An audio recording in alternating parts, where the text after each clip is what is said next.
military, you know, you shoot for 2 years, back and forth on the freeway, oh, it's nice. Right. But now, people are nasty and tearing up everything, but that's the general feeling you have to get. It's just,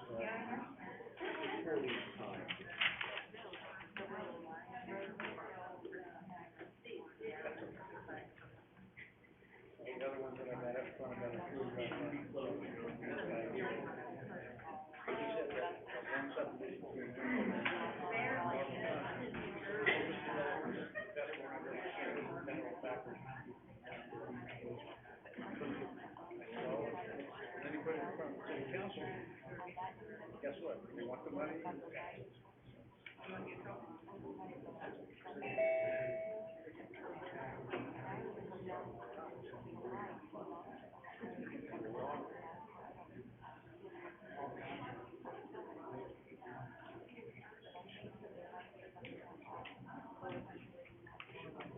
This is what the third delay?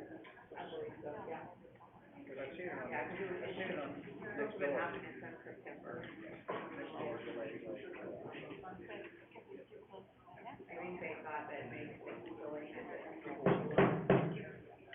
Call this meeting to order. This is the regularly scheduled meeting of the Caldwell Hearings Together for November 30th, 2021. I serve in both a decision-making capacity and an advisory capacity to the mayor and city council. There are two types of public hearings this commission conducts. The first is a legislative hearing, whereby we formulate recommendations on certain land use requests. My recommendations have been forwarded on to the city council, who makes a decision on legislative matters. The second type of public hearing is the quasi-judicial in nature, meaning that the requests are specific to a parcel of land. I'm authorized to make decisions on requests for special use permits, variances, preliminary plat, time extensions, and planned unit developments that do not involve a subdivision of land. However, any decision I may make tonight is by no means final. Anyone that believes he or she has been aggrieved by my decision has the right to file an appeal with the city council. On quasi-judicial requests that involve a subdivision land, rezones, and annexation, I am authorized to only make recommendations to the city council, who will make the decision. The hearing procedures as required by the Idaho Code are as follows. One, the staff will first present a report on the application. Two, the applicant or the applicant's representative will then present the summary of the request. Three, testimony of those in support will be taken, followed by testimony from those in neutral position, followed by those in opposition. I will allow the applicant or applicant's representative rebuttal. After the rebuttal testimony is given, public testimony is closed, and no new or oral written testimony will be allowed unless I elect to reopen testimony. The time limits for testimonies are as follows. The applicant receives 10 minutes. Those in favor, neutral, opposed, and the rebuttal will all receive 5 minutes of time for their testimony. I accept oral and written testimony from those in attendance that only sign the sign-up sheet and to speak and have been sworn in. When testifying before me, you must come to the podium, state your full name and address, and acknowledge that you've been sworn in. I ask everyone to treat all parties with fairness and respect. I will not tolerate any outbursts, clapping, whistling, booing, or jeers. I also ask for those in the room to turn off your cell phones, please. I'm a volunteer, hearing examiner, and receive small compensation for my efforts. I'm charged by law to keep a clear record of the proceedings, consider factual testimony, and to stay within the city's and state's rules and regulations. We, the city staff, thank you for your courtesy to us and others as we move through the process. And with that, I'll ask my assistant to swear in those who wish to testify and those who signed up. So if you're going to testify, stand, please, and be sworn in. Thank you. Raise your right hand. Do you swear or affirm that the testimony you shall give in this matter shall be the truth, the whole truth, and nothing but the truth? Thank you very much. The first order of business tonight, I want to make one announcement about a case that is going to be continued. Action item SUB 21-00028 will be continued to December 14th, 2021 at the Planning and Zoning Commission hearing, not at this body. And this is a request by Timberline Survey on behalf of TBA for preliminary plat for River Bluff Subdivision. If you're here to testify to this case, it'll be at December 14th, Planning and Zoning Commission, so you may leave if that's the case.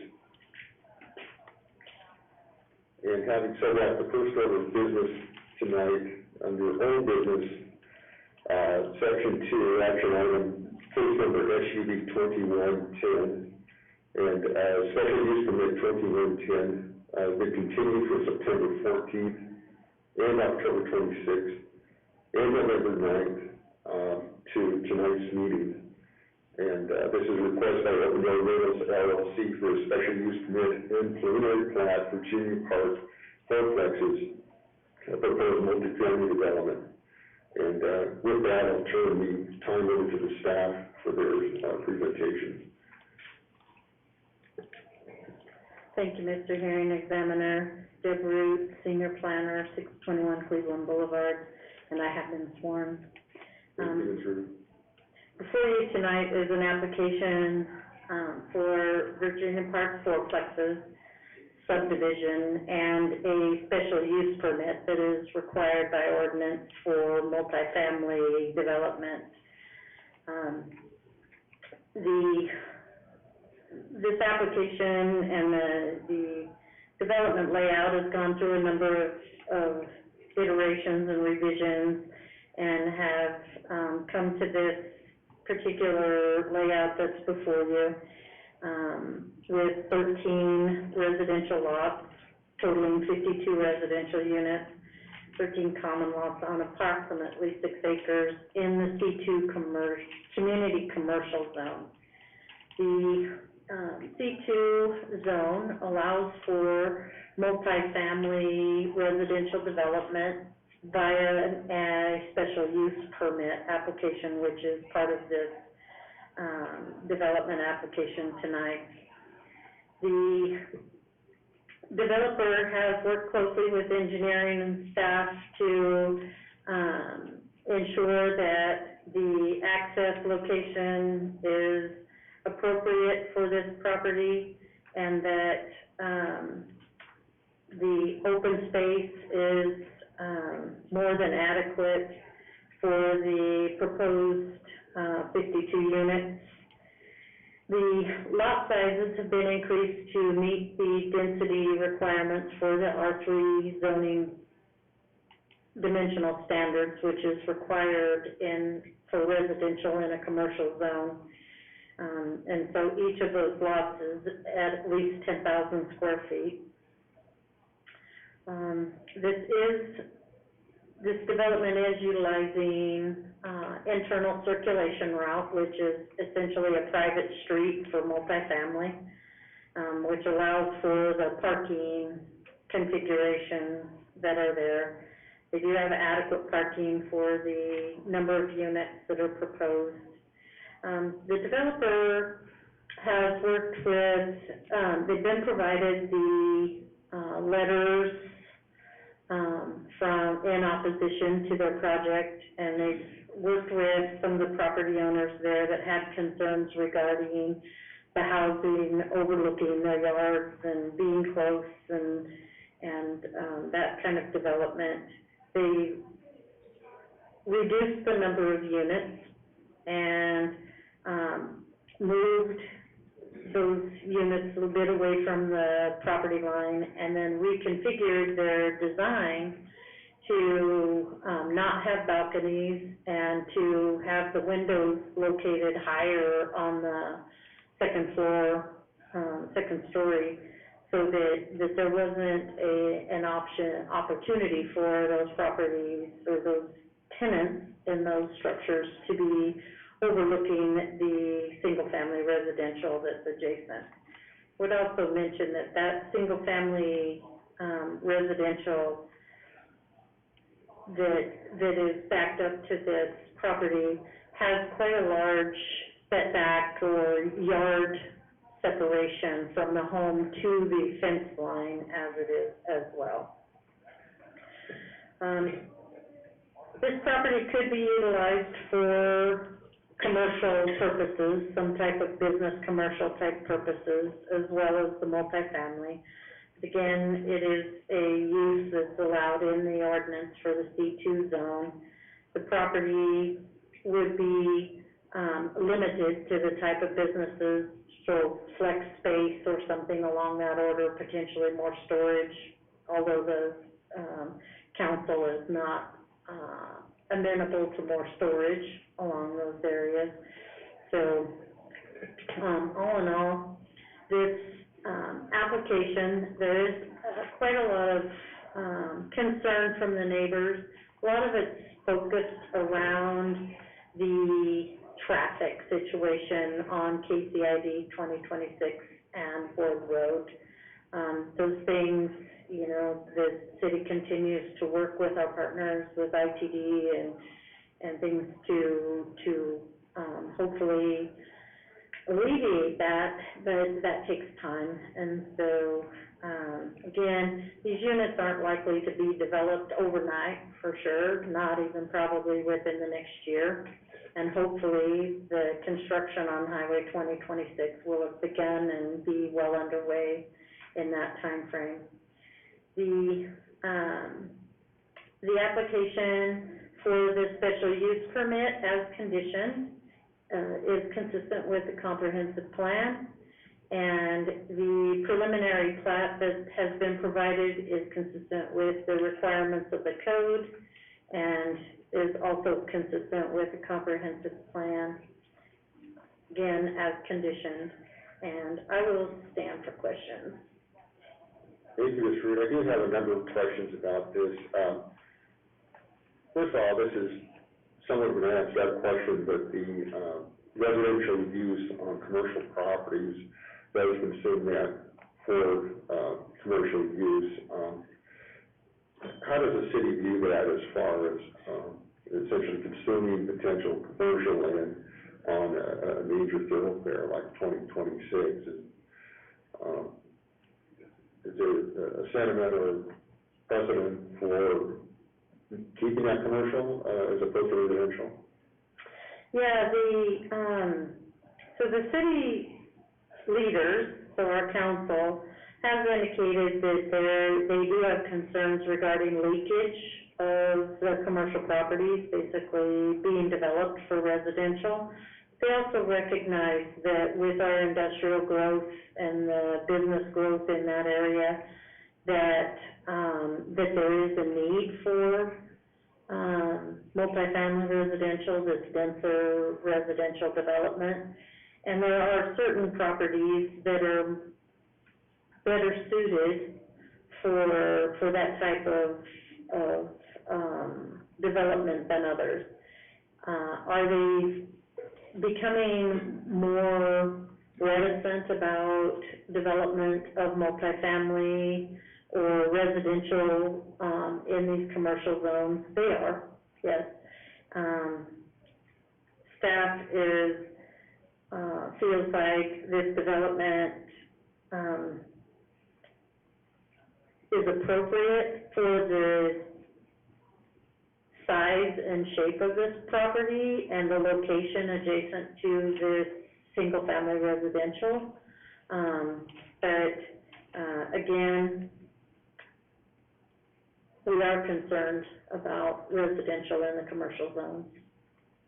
Thank you, Ms. Ruth. This follow-up to that is, were this to be commercially developed, that would seemingly have a greater impact on the surrounding neighborhoods, the adjacent neighborhoods. That seems to be the case. It certainly could be. It would depend again on the type of use, and there are many uses that would be allowed or permitted uses in the C2 zone that could be impactful to the neighboring properties and even more so to the traffic. There's also uses within that C2 zone that could be less impactful to the neighboring communities with flex space and things, but, with the flex space and the flex space we've seen, there's been, you know, it typically ends up with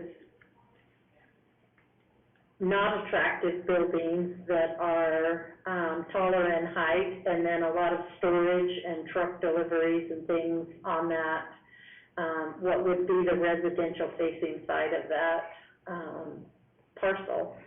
And so it could be more impactful than the residential use that's proposed. Just repeat, especially as far as, do you have any ballpark concept about, the development, if this were to develop as commercial, the relative traffic impacts from that type of development? I know it's a broad question, but is it close to this, lesser, greater, as far as traffic generation from this site? It truly would depend on what was proposed to be there. You know, if it were, you know, take for instance, say Dutch Brothers decided to put a coffee shop right there on that corner. There would be a significant traffic impact if you look at other Dutch Brothers type, situations that, you know, I mean, they back up and queue traffic for a long ways in a lot of their development, you know, things. You know, if it were just a multi-flex structure, it could only be just a few business users in there. So it truly is dependent upon the user. Thank you. That's elucidates a little bit, you know, the traffic on this site is the primary concern of the surrounding neighbors, as well as should be, but this could go in a different direction with the current zoning, and it could potentially be more intense. I have a few questions just about specifics and important. First of all, on the website, this parcel is listed as 7.15 acres. On the Canyon County map, is 5.9 million the correct number? From my perspective, it was. I don't know where 7.99 came from. That's just the tax record. Okay, I just wanted to make sure that number is correct. Couple questions here. We have recommendations from Compass, the Communities in Motion Development Review, and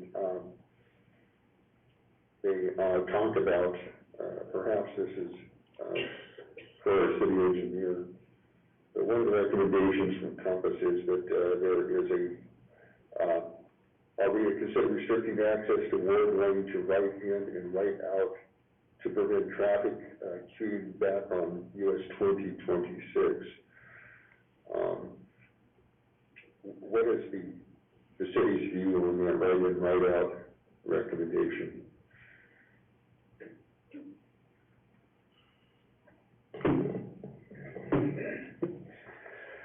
Mr. Hearing Examiner, I was sworn in. Sorry.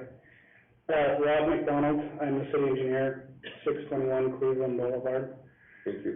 When this project first came to us to review a couple of years ago, the nature of the project, the size of the project did not warrant a traffic impact study. It was well short of what our threshold is. However, because of the access and the irregularity of that access, we did require one, nonetheless, just to review that access point. And what we specifically wanted to know was, should we be requiring a right in, right out at this location or not? Would it work either way? And the traffic impact study that was conducted shows that it does not need to be a right in, right out. It can be a full access. And there are some benefits to that for the subdivision to the north. If it was a right-in, right-out only, you're gonna get more traffic going north and cutting through the subdivision to get back in, and we really didn't wanna push any traffic up through the subdivision that we didn't have to. Everyone in this new development, we want to go straight in that access point and straight out. The main reason that we have to have that secondary connection up there is for fire services, and that would be something that they require. Ralph, do you have an exhibit of the map, the plat, preliminary plat, to demonstrate that point? Yeah, I can, let me just pull this over here. There we go. So we're talking, like, So here, one lane over here on this end, and access is going through the neighborhood, it's cul-de-sac here going north. correct. So this access here is required by the fire department, so they have a secondary access to the site. If this was a right-in, right-out, then all the traffic coming up to pull in here would not be able to make that left-hand turn. They would have to continue up, and you'd get people making a U-turn up here or running through the subdivision and coming back down, and we wanted to avoid that situation. So when this road, when Ward is built out, it's gonna be a 3-lane road with a center turn lane, and that center turn lane will be able to accommodate that left-in traffic, according to the analysis that was conducted. And thank you, Mr. McDonald, and while I have you, there's, and now, it's in the compass description, but the widening of 2026 is, in the near-term project, they said it's not funded, but there is development of 2026 of one of the funding of this property, in the near future. So the 2026 project is funded. Okay. And it is, it extends from the interstate to Middleton Road, and that's the section that is currently in design. They are in the process now of acquiring right-of-way. And I met with the ITD staff yesterday, and they had indicated to me that this project, the 2026 widening, is supposed to start this spring in 2022. And that, as you know, includes a traffic signal at Ward in 2026 and also at KCID in 2026. Mr. McDonald, ITD indicate a time frame for the signalization, just whenever that's last part of the project once the widening is completed? They did not. I was actually speaking with them about a different project, but this project came up. I don't know what the timing is of the construction of that signal within their project. I just know that the widening project is supposed to be starting this spring. And what is the time to complete that project? Do you have any idea? Or they? What I have been told is the full project is an 18-month project. Okay. And so it would carry through probably, and I'm speculating a little bit. I certainly don't represent ITD, and I don't speak for them or pretend to know what their schedules are, but what I've been told is that it's about an 18-month project, and so the entire project should be concluded sometime towards the end of 2023. Thank you very much. And that would most likely include the signalization of Ward in 2026. Correct. Thank you. I had one more question, this being from, well, it's a summary recommendation from the traffic impact study. They're recommending a Ward to add a sign, do not block the intersection sign, as their mitigation measure. That seems a little limp. The traffic queuing is not, according to the study, there's only a 5% chance during the peak hour that the queuing may actually reach that intersection where this development is, for the southbound traffic. And in that case, if the city sees it as a problem, then that is an option that we could do, just so that we're not blocking that intersection there. That would be a typical request or requirement, if we see an intersection that's getting blocked on a regular basis. This one, according to the study, is not anticipated to be blocked frequently. Okay, thank you, Mr. McDonald. There are no questions for the moment. we will get back to some of these after the applicant makes their presentation. Ms. Sugg, would you like to make a presentation, please? Thank you, Mr. Hearing Examiner. My name is Jane Suggs at Jet State Planning, 9839 Cable Car Street in Boise, and I have been sworn. Deb and Rob have answered everything about the project, it seems like. That was a great presentation by Deb about our applications. I'm going to go over a few little details. Just to recap, we are requesting approval. We are requesting approval for 13 fourplex lots, all the front on the private street, Leesburg Lane, and it runs from Cabot over to Ward. You see the sketch of our preliminary plat there, and again, as Deb explained, we originally had a plan for 16 fourplex buildings, 8 on each side of Leesburg Lane, but we did work with the staff. They brought it to our attention that we needed to do some additional work and some more open space.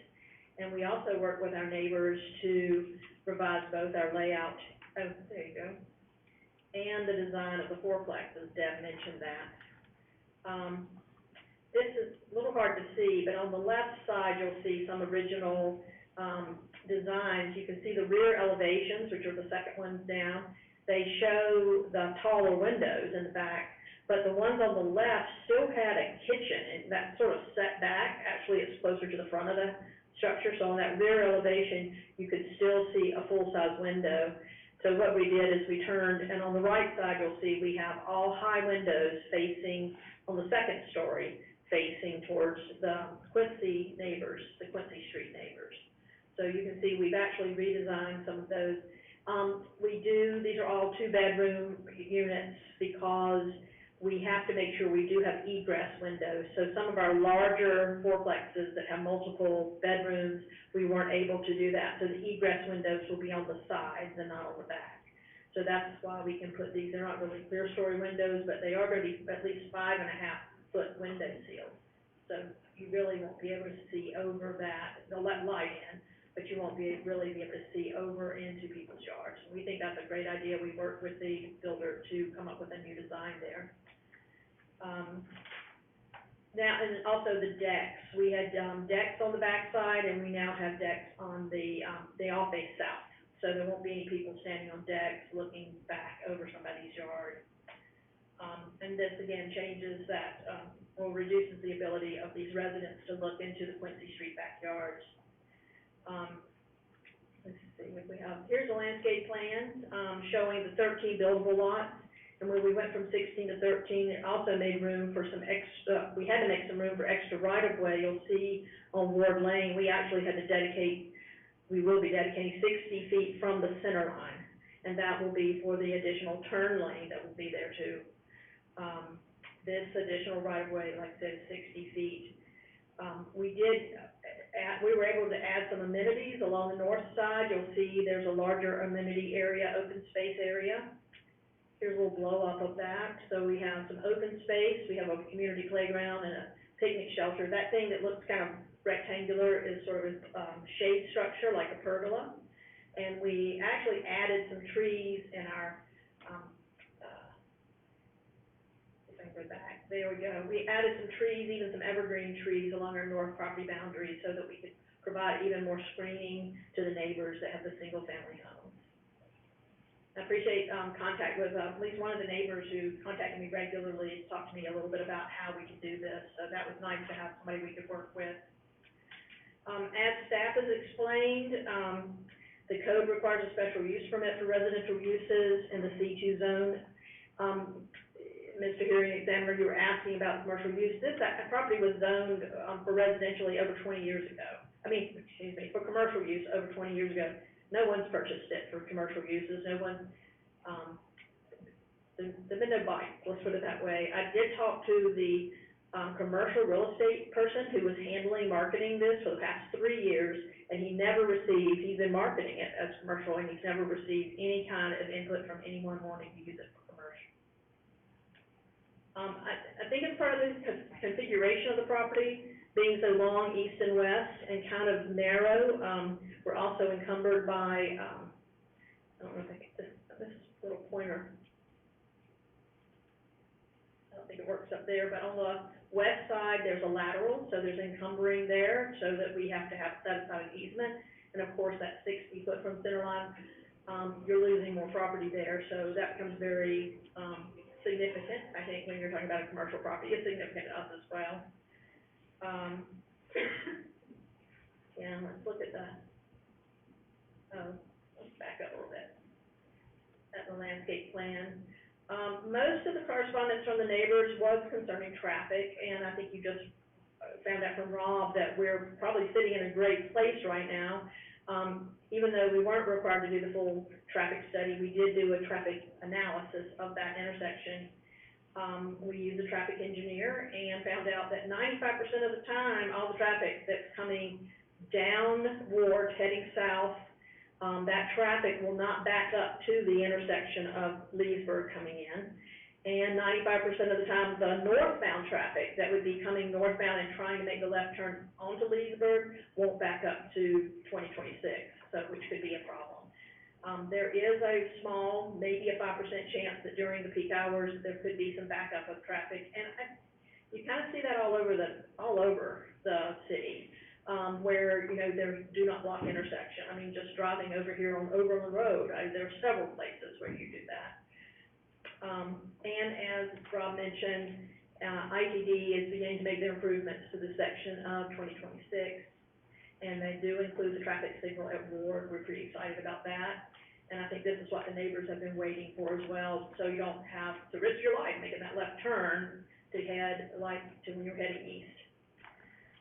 If the Virginia Park Fourplex plat is approved by the City Council, and we expect that would be in a couple of months because of the holidays, the construction plans for the development would need to be prepared, and then they must be approved by the city before we go forward, and that sometimes takes 6 to 8 months for approval of just a construction drawing. After those plans are approved, we're talking about the developer building the lots, and that means the utilities and the street and the parking spaces, the open space and amenities, and that construction will probably take place next summer and maybe into the fall, and that kind of depends on that construction plan approval. Once construction is complete of all the roads and the amenities and all of that, it is inspected by the city and a final plat is recorded, and then the construction of the fourplexes can start, and that will probably happen in 2023. So we're already, you know, another year out. So I checked with the builder. Building all of those fourplexes would take probably a year or more, but the first one might be available for occupancy maybe in mid-2023. So we think the timing works out well with the improvements that are going on for 2026. We do believe that the Virginia Park fourplexes provide much-needed housing in Caldwell. We all know that there's still a little bit of a housing crunch going on now, and it's a very popular Virginia Park neighborhood. We believe we've designed our project to be sensitive to the neighbors, and it will create a very attractive community for the residents here. I believe the staff report is very clear that the special use permit can be approved with the conditions of approval, and that the preliminary plat can be recommended for approval with the conditions of approval that are in the report. And we do agree to comply with all of those conditions for both the special use permit and the preliminary plat. And I respectfully request your approval of the SUP and your recommendation of approval for the preliminary plat. And I'll stand for questions. Thank you, Ms. Shucks. I do have a couple of questions. Is there the cul-de-sac interface with Cabot Avenue, is there, I guess I'm trying to figure out, is there any way to, like, discourage the residents from going out there, or is it just, it's not a real practical way to exit the subdivision? Let me see if I can find that other plan there. Here we go. So there, you can't really see, it's not cul-de-sac, but you see on the left side that where, and I should have done an even bigger, this is actually from your staff report. I had another vicinity map, but this one was nice because it kind of addressed some of the surrounding subdivisions. But actually, our TIS said that there will be some folks in Virginia Park, they're just north of us, that will likely be coming through on Leesburg to get out. because it might be easier. Because if I was living on Cabot, I wouldn't necessarily go down Quincy and then go north and go out. I might just drop down and get closer to 2026, if that was my, preferred direction to go south. So, yeah, I don't know that you want to discourage folks. I think you want to leave that open so that you have opportunities for people to work within the neighborhood. I really like this idea that, you know, when I'm visiting somebody in Virginia Park, I might want to just drive, I wouldn't get on board, I would just drive through the neighborhood. Does that make sense? Is that where you're heading? Yeah, Ms. Subdivision, your traffic analysis, what are the average daily trips going up that, into the Virginia Park, Cabot? They assigned a number to that in the analysis, the exiting north on Cabot. Did you get a quantitative, number on that? Let's see if there is something. Word intended. I don't know that that was actually measured on Cabot, since it's a residential street, and there's not enough traffic there. You know, a residential street will carry 1,000 cars a day, and so with this few number of units in here, all of them would have to use that street to make a difference, I think. I was trying to find a place in the traffic study where it said that, some of the trips from page 5. Yeah. It says, 50% of the traffic is expected to have origins and destinations west of the site and 50 to the east, and all the site traffic is expected to access on Ward Lane. So that's the assumption made by the traffic engineer. With the site connected to Cabot, some of the traffic from the existing Virginia Park subdivision is expected to redistribute through the site based on the existing homes near the connection. So those would be right close to this connection on Cabot. Approximately 115 homes with origins and destinations east of the site are expected to redistribute through the site. So they're actually talking about more traffic coming through. That's from our traffic engineer. Okay, thank you. Now I had a couple of questions on the design of the structures. Can you go back to that slide that shows the elevations, please? Yeah, and there you go. I don't know how to make those bigger. If there's a way. Can you see those clearly enough? Yeah, question is this what it's going to look like? Are these your final designs? Final designs, and these are for the north side of the property, just the ones on the north side, because they're all very consistent because they have those tall windows. Let's see if I have, those are the north side windows with the tall ones you can see there. Here are some that will be on the south side, so you can see they're larger and they have windows on all sides that are egress windows. But this is on the south side of Leesburg Lane, so these will be looking, backing up to 2026. And here's an even larger one. So, okay, I appreciate that. I'm glad you put that slide up to look at drawing number 3, elevation 3. There's quite a bit of modulation in that front, in both in the roof structure, in the wall structure, perhaps in the materials as well. The question I have is, I understand the window problem and the balcony problem, and I think that's a good solution that you have for that. But just architecturally, is there more that can be done to make it look more like building 3 on the northern elevation? well, Better articulation, different materials. well, we're looking at two different designs there. That's the ones on the north side. So you see there are some with just kind of a different, see the right, let's see, one in at the top. You'll see there are in the front, there are some little peak roofs in front of those units. And then those are sort of hidden on the second one. which is the third one down on the left side. Mhm. You can see there is a bit of articulation on those. Of course, not as much because these are smaller units. They're the 2 bedrooms, they're smaller than the 3.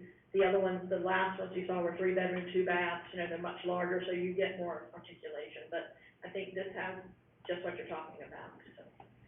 Okay, yeah. I'm sorry these aren't in color. We usually like to get these in color, but the architect wasn't able to provide those for us.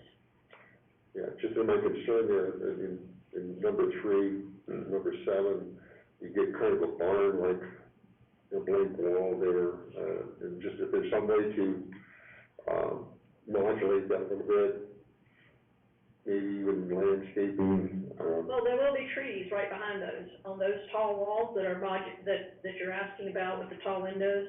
No one will see those because there will be trees right behind them. In fact, the architect said she felt more comfortable putting trees there because there weren't decks. You know, she gets pushback when there are decks on that side and there are big trees and it creates a mess for the decks and the maintenance.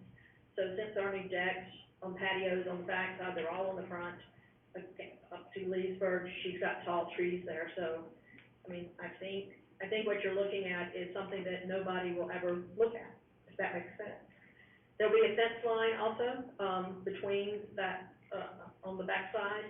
So we have a 6-foot fence that will run along the entire north property boundary, or there is one right now, so we will maintain that, make sure that that fence is maintained, 6-foot fence. okay, that's a good approach to the other, question. What is the, setbacks from the Brooks property line to the? To those buildings, Yeah. I believe we have a 15-foot, setback. I should know this. Let's see. Yeah, that's what's required, 15 feet. So let's go back to that plat. Well, you can see it here too. There you go. So to see the line that runs along the back property boundary, against the buildings, there's 15 feet between the property boundary and that line, the back of those buildings.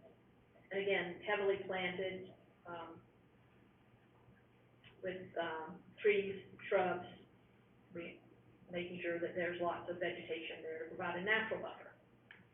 No, Ms. Suggs, is there any chance of increasing that setback? No, sir, I'm afraid they're not. We're very tight right now. We can't move that down any, and we have to maintain that street width. And so, no, there's really not a way to do that, to move it further away. That is the requirement of the code, between residential uses. Actually, I think it's the 15-foot setback on the buildings, but if you were looking at different land uses, I think residential to residential is 10, but, that is what we can do. Thank you, Nick. Could you describe the, involvement of this process with the widening of 2026?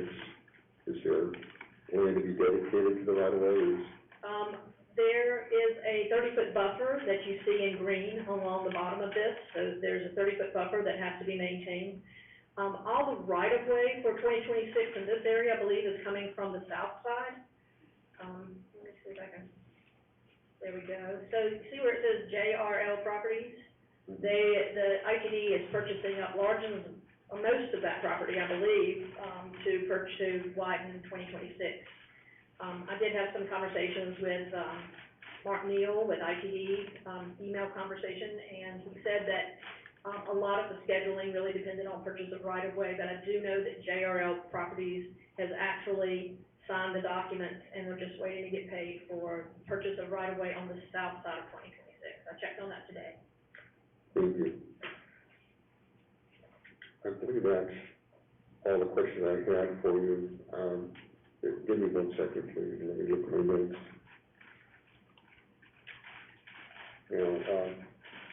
You have agreed, the owners have agreed to have a development agreement for the plat and Yes. the special use permit. I understand that we're supposed to have that prepared prior to going to city council, so that it'll be part of the city council package. Yes, we will do a development agreement that will include all of these conditions of approval and anything else that you add, but I think we're pretty good there. I think the staff has done a great job of listing all the conditions for this. I agree. Thank you, Ms. Sack. I appreciate your presentation. Did you have another presenter? No, Okay. no, different project. thank you very much. We'll go on to, you're the only one signed up in favor to testify. In the neutral category, we have, Christine, is it Akron? Eighth grade. Yes, would you care to testify, please? Okay, then, do not want to, so those in opposition, the first, individual, Chad Owen, would you like to testify, please? Okay. Thank you.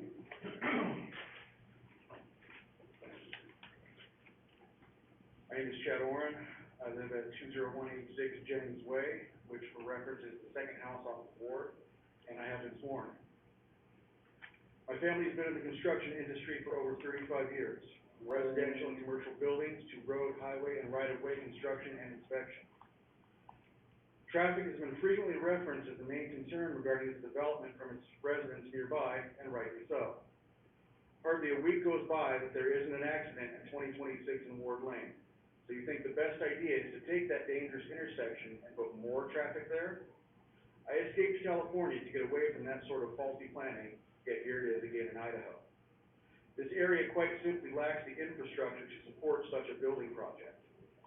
The intersection of 2026 and Ward Lane has no turn lanes, no traffic signage, no traffic signals, and per publicly available IDT documentation, is behind the intersection of 2026 and KCID Road in priority for these items. KCID Road was slated in 2019 to get a traffic light where it meets 2026 in 2022, after the road had been widened all the way to I-84. Since it looks like that project has also been pushed back, and per the applicant's testimony previously tonight, the project to add traffic lights at Ward in 2026 along with KCID is set to take 18 months, we're looking at years before the infrastructure is in place to even begin considering such a project. Referencing the applicant's testimony this evening, I don't think we should make planning decisions based on, quote, hopefully the work on 2026 will be started, which is our major thoroughfare. Also, while I agree with the applicant that, quote, certain properties are better suited for this type of high-density development, I don't believe that the size of the already congested main east-west highway between Caldwell and Eagle meets that criteria. 2026 is only 2 lanes for miles upon miles, from I-84 in the west and to well past Northside Road in the east, with little to no ability to pass given the amount of traffic. Adding to that with 52 multi-use apartment units simply doesn't make sense. Per publicly available regional development data, average construction time for a 19-plus unit apartment complex in the Treasure Valley is 14.9 months after permit approval. That's over a year, on average, where congestion will become exponentially worse, not just at Ward, but on the west side near KCID Road as well, where Ward's traffic will be shunted, as construction vehicles and road closures clog both Ward and 2026, turning an already lengthy commute on 2026 into a nightmare. Marble Front to the north of Virginia Park past Ward is permanently closed just west of Milton Road, leaving Ward Lane the only entrance to Virginia Park on the east side of the development. If Ward is clogged or closed due to construction, then the only way to get to our homes, including mine, which as I referenced is the second one on Ward, will be through the already heavily congested KCID 2026 interchange, or to take a convoluted route north on Ward to what's left of Marble Front, to Wells Road, to Lincoln, to Middleton Road, which also has another planned development which will further congest that route. 52 multi-use units also means potentially that many more families trying to get their kids across 2026 and Ward twice a day to Skyway Elementary, which is the local elementary school. We also currently have water issues in Virginia Park, with our water being shut off early this year due to lack of supply. How is adding 52 more families going to help that congestion and that lack of water supply? Idaho is not California, and we should not strive to emulate California. Before we even consider yet another housing project, we need to make sure the necessary infrastructure is in place, and that is 4 lanes and a left turn lane at the bare minimum before we plan what else we can build there. Thank you. Thank you, appreciate it. The next person to sign up, is Brian Allen. Mr. Allen, could testify, please. My name is Brian Allen, at 211 North Alaska here in Caldwell, and I've been sworn in. The information that was given for why the commercial property on 2026 is not being developed is there's no signage, there's nothing there saying that it's available for resale. Number two, during the presentation, they said that they were going to put traffic lights at KCID and Ward. I am under the understanding that there, from ITD, that there should be a mile in between traffic lights to prevent congestion. There's a traffic light at Middleton Road, there'd be a traffic light at Ward, there'd be a traffic light at KCID, there'd be a traffic light at Smead Parkway. This would be a disaster if this is built like that. I do not believe any of the traffic studies that are being developed, because they don't take into consideration all the surrounding development that's being done. All this development is being done down on Middleton Road. There's also another one on Ward, at the end of Ward and Linder, I believe. There's also the RV park that has been okayed on Marble Front. There's also another subdivision that's being built on Marble Front. There's also another subdivision that's already been approved on Lincoln, between Lincoln and Marble Front. Enough is enough. The infrastructure has to be put in before we add more. It's time to put a stop to these developments and get the infrastructure going first. That's all I've got to say. Thank you, Mr. Allen. Appreciate it. Mr. Michael Herbert. Michelle, I'm sorry. Michelle Herbert. My name is Michelle Herbert. I live at 11551 Quincy Street, and I've been sworn in. My concern is my house overlooks 2026, and daily there's an accident between 5 and 7 o'clock. Some are just a fender bender, and some are fire trucks, ambulance, you name it. And that's just what the traffic we have. You now want to put X amount more houses, which is X amount more vehicles. There's no way. I mean, it's insane the amount of people that are trying to get places now, and you're going to add that much more. We bought our house strategically to not have any neighbors behind us, and at this point I don't. But now you want to put complexes behind me so that I look out my back window or sit on my back deck at somebody's wall. No, that's not, I don't think that's right. You know, I bought my house there for a reason. But that's not a big concern. The concern is the traffic. The traffic's stupid as it is right now, and there's no way you can add that much more to it without the roads being fixed. So let's fix the roads, revisit this in a couple of years after the roads have been fixed. That's all I have to say. Thank you. Thank you very much. Next on the sign-up sheet, Mr. Ken Murdoch, please. You can testify. My name's Ken Murdoch. I'm at 2338 Jennings Way, and I have been sworn in. The traffic, of course, is a big concern that we have with all the accidents and everything we've seen. But one that I haven't seen addressed right now is the school system that is set up in this neighborhood. I recently had to take my kids out of Skyway Elementary because it is overcrowded. They do not have room in those classrooms for more people right now. And the people that are trying to get their kids to and from school there can't because of that intersection and the traffic. It's a common occurrence to be stuck at that intersection for 10 minutes trying to get through. And you're taking your life into your own hands when it gets to be your turn trying to get through there. As for these complexes getting to the neighborhood, they mentioned that it's probably not going to happen. Everyone's going to go out on 2026. However, they are currently trying to build new schools because of the problems we already have. And the new elementary school is going to be off of Smead, meaning all of these complexes are going to be going through Virginia Park to get to that school. So at least twice a day, most of these residents are going to be headed up north through that road there to be able to get to the school because they don't want to get on 2026. So that's something that has not been addressed yet, and that school's coming, we don't know when it's going to be finished, hopefully soon, but, in addition to everything else that has been said, I wanted to bring that up as well. That's all I have to say. Thank you, Mr. Murdock. Next we have, Lori Rosencrantz, please, would you like to testify? Lori Rosencrantz, live at 11554 Quincy. I have been sworn in. I agree with everything that's been said here tonight. And again, mostly the traffic issue. I can't even get out that way on Ward Road onto Highway 2026 anymore, so I go down to Marble Front to go down to, the new stoplight and go the back way.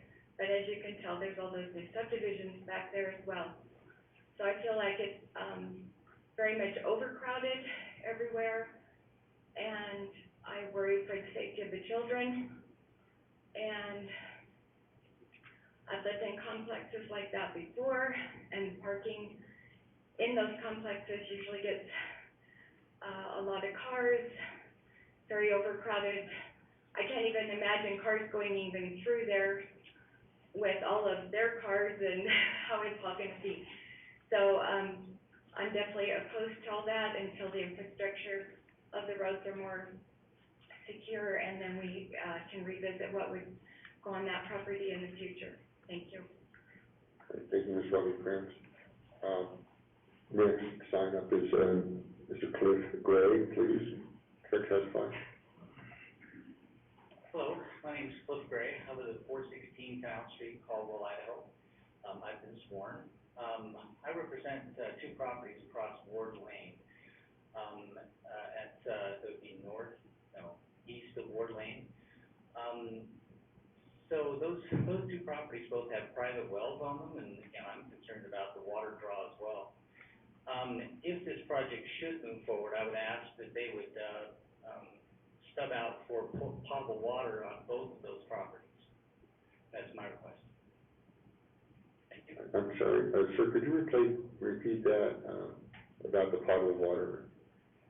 So with the water, there's great concern in my mind. Both those properties have private wells. And we've seen in other locations, such as, Lake Lowell area, where folks who have private wells, their water has been drawn down where their wells have gone dry. So the only way I think we can mitigate that is to ask the developer to stub out, the city water to those two properties. So should that become a problem, then you just switch over to the city water supply. Okay, thank you, Mr. Gray, I appreciate the testimony. With that, for the people who signed up to testify, with that, I can turn the time over to the applicant for rebuttal, and then we'll have a discussion of the case. Ms. Sugg, is prepared to make rebuttal.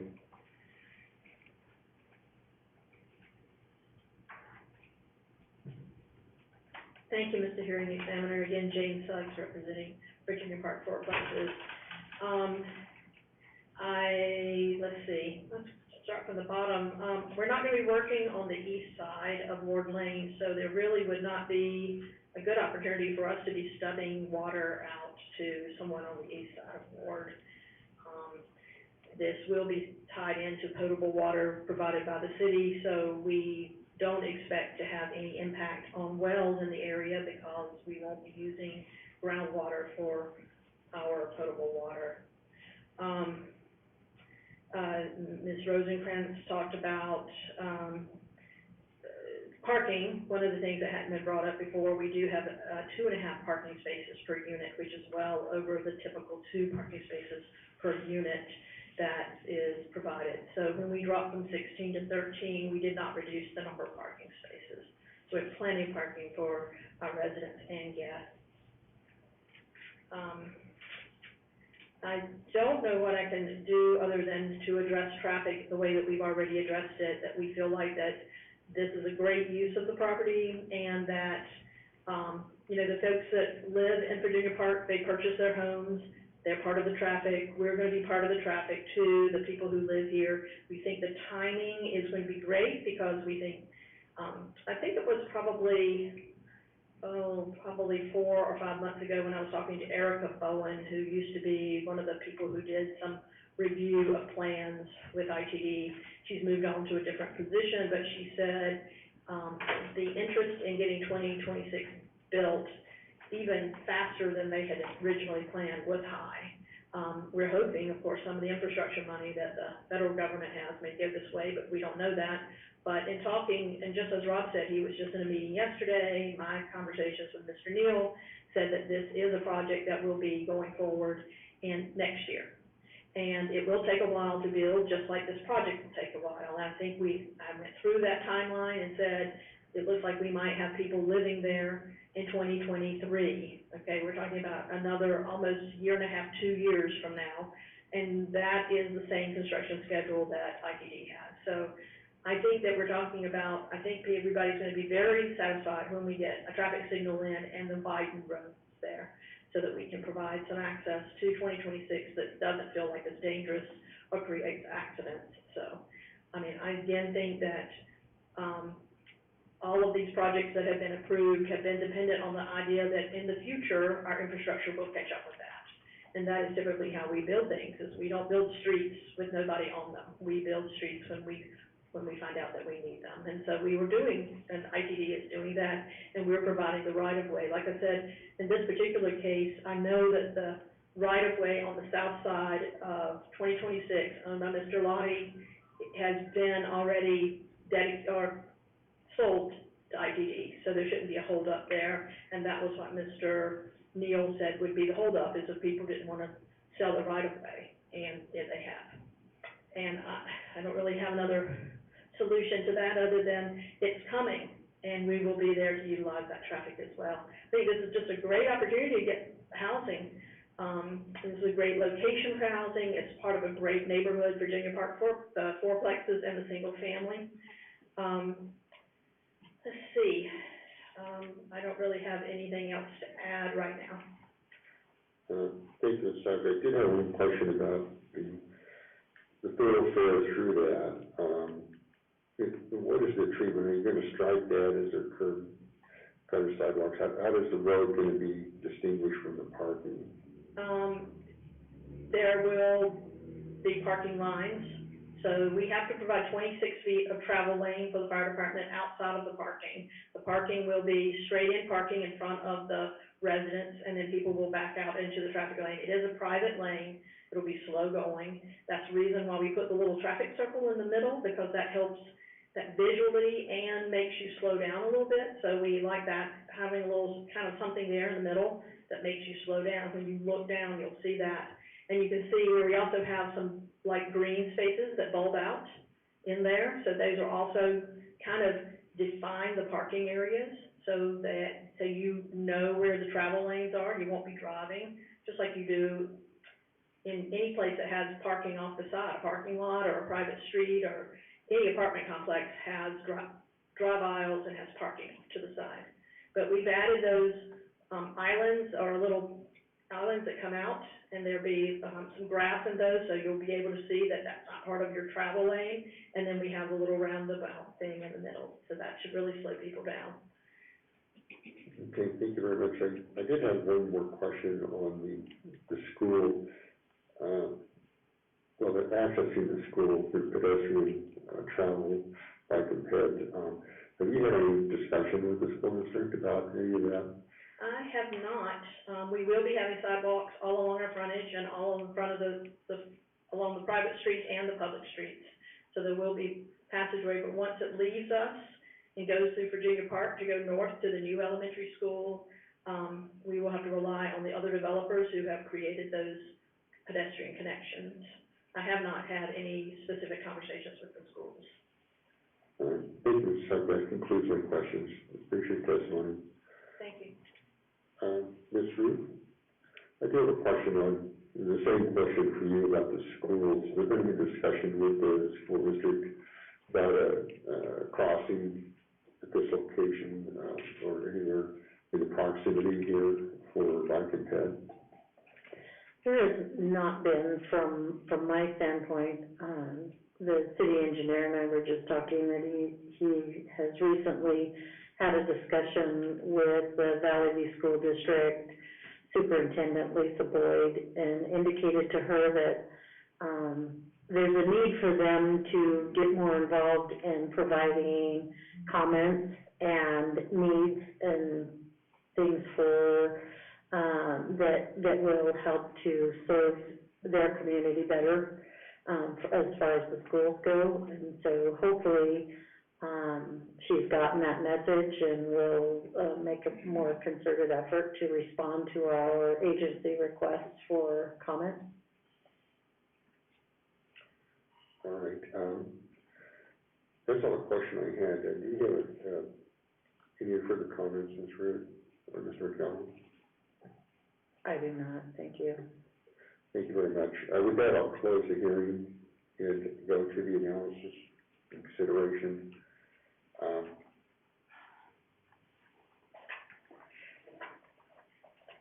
The federal premise here is this is zoned for a commercial, and one of the uses allowed in the commercial is this type of housing. And it fits very closely to the zoning code. It also fits closely with the comprehensive plan, which is designated as for business. The traffic thing, all I can say is we are living in one of the fastest growing parts of this country. And, we do have to find solutions for traffic, and what I'm hearing from the staff and from the applicant that our transportation department is addressing this specific stretch of Highway 2026, and there does seem to be the completion of that within a couple of years. Now, I know it's not carved or granted, it's indeterminate, but as planners and community planners and builders, that's the best we could do to work with the traffic providers, in this case, Idaho Transportation Department. And this is something that's long overdue. And I drive the same street all the time, and I've suffered the same wait times and everything that the other people in this room have experienced. But what we have is the zoning code that allows this type of use, and there is little that I see in this application that would discourage this type of use of going through as proposed, pretty much. There's always room for improvement, but given its compliance with the zoning code and with the comprehensive plan, I see a path forward to take this to city council. But the facts are, and we all know that this is growing so fast. This city, this county, it is, if you check it out, it is one of the fastest growing parts of the country, and that alleviates, well, that does not alleviate the burden that we have locally, but I can say is the way to approach this is through good planning, and planning predates and drives the zoning, and then the zoning you get is what we had to work with, and that to me argues for this type of development in this area. And it also is, of course, relatively close to one of the major interstate interchanges, and which further intensifies the use in this area. I wish there were more that we could do, that we had a better rapport with Idaho Transportation Department and getting the priority set for Caldwell, but that's a whole other story, that everybody in the state is facing the same kind of situation. because Idaho becomes such a popular and wonderful place to live.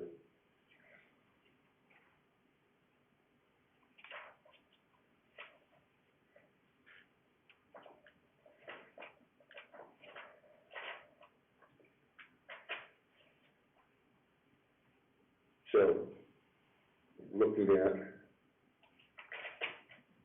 the, special use permit, SUP 21-00010, the Caldwell hearing examiner accepts the facts outlined in the staff report, public testimony, and the evidence list.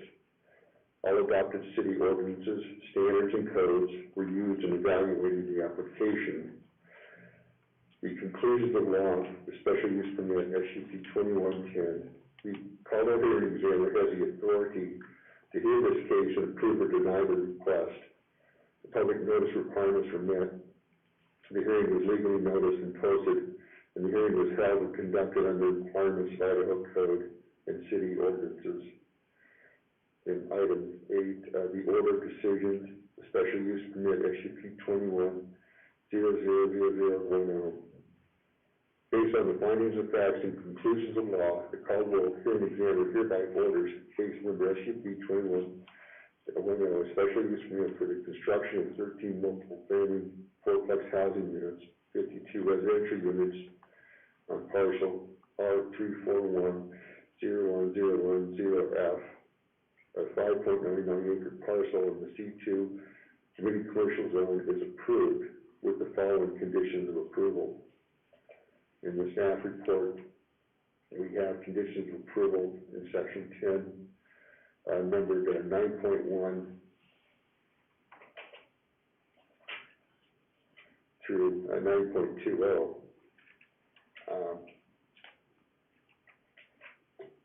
With these conditions, I would like to add to condition 9.13, it talks about the units on the north side of Leesburg Lane, that design features should be added to the north-facing walls of the northernmost row, 6 units, to break up the flat plane, modulate either with construction features, architectural features, color, or landscaping to break up those large blank walls. And with that, we move to the preliminary plat.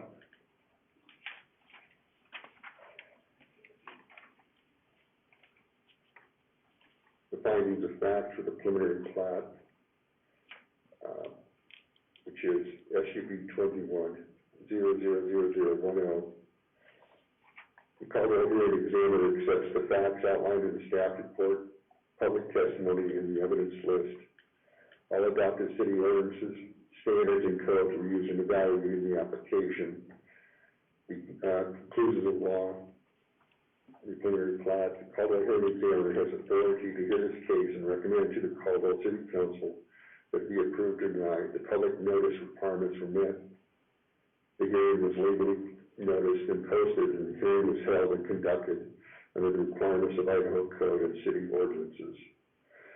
The recommendation for a preliminary plat, based on the findings of facts and conclusions of law, the Caldwell hearing examiner hereby recommends to the mayor and city council that case number SUB 21-00010, a request for a preliminary plat, Virginia Park, Plexus Subdivision, 5.99 acre parcel containing 13 residential lots and 56 residential units and 13 common lots in the C2 zone is recommended for approval as conditioned in section 15 below. On page 19 of the staff report, section 15, we have conditions of approval, 15.1 through 15.19. And these will be the conditions of approval, and they're also the conditions for the preliminary plat, the conditions for the special use permit will become part of the development agreement as noted in condition 15.2. And with that, I close the hearing. Oh. Mr. Hearing Examiner. I had a, error in the number of residential units in the recommendation.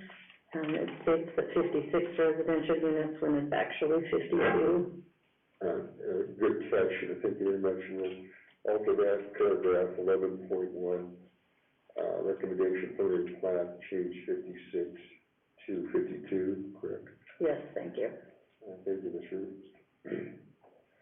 And with that, I will close the hearing on this case, and then thank you for your testimony and your attendance.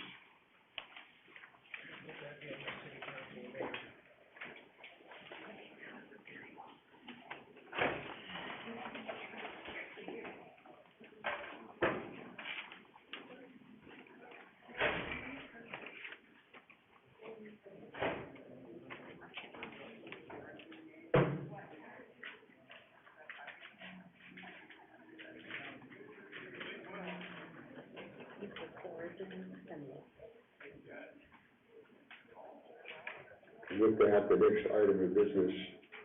I hope you're proud of what you do to our community. Thank you very much.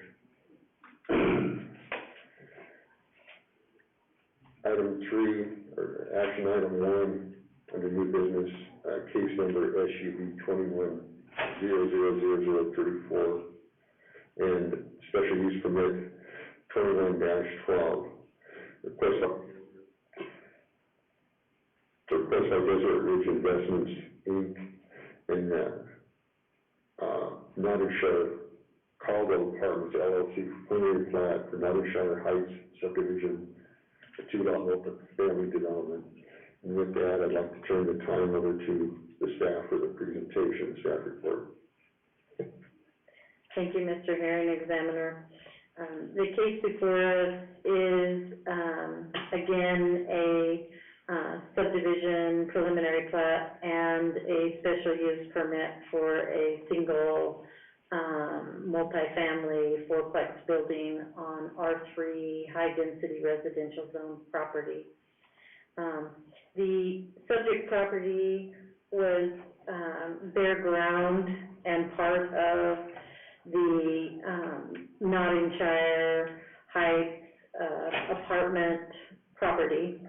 A deed restriction placed on this property indicated that if any of the property were to be separated, and it wouldn't have mattered whether it was this bare ground parcel or if they'd have separated some of the other structures, that a plat was required, and therefore that's why the plat is under consideration for this property, as well as the special use permit for the fourplex building.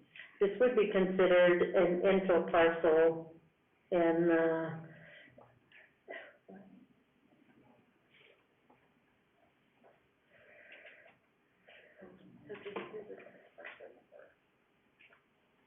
sorry, I have to help my coworker here.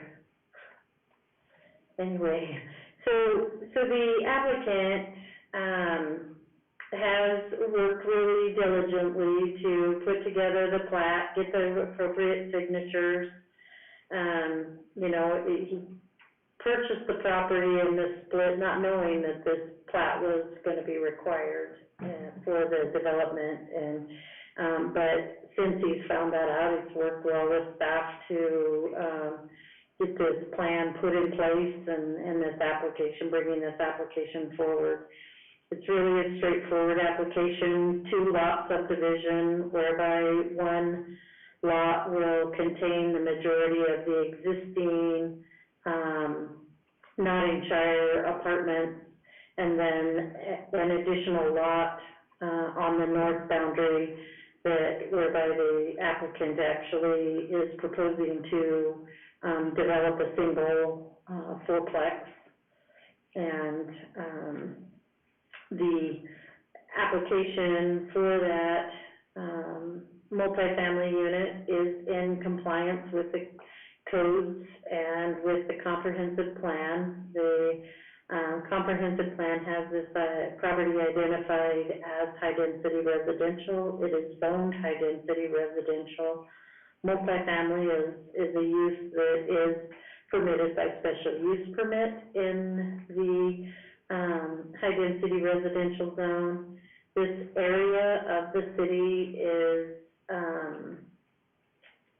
is primarily high-density residential, senior living, mobile home parks and things, and so the proposed use fits in with the, surrounding properties, and staff is recommending approval of the special use permit as conditioned, and also, recommending that the hearing examiner recommend approval of the preliminary plat to move forward to the city council. Thank you, Ms. Ruth.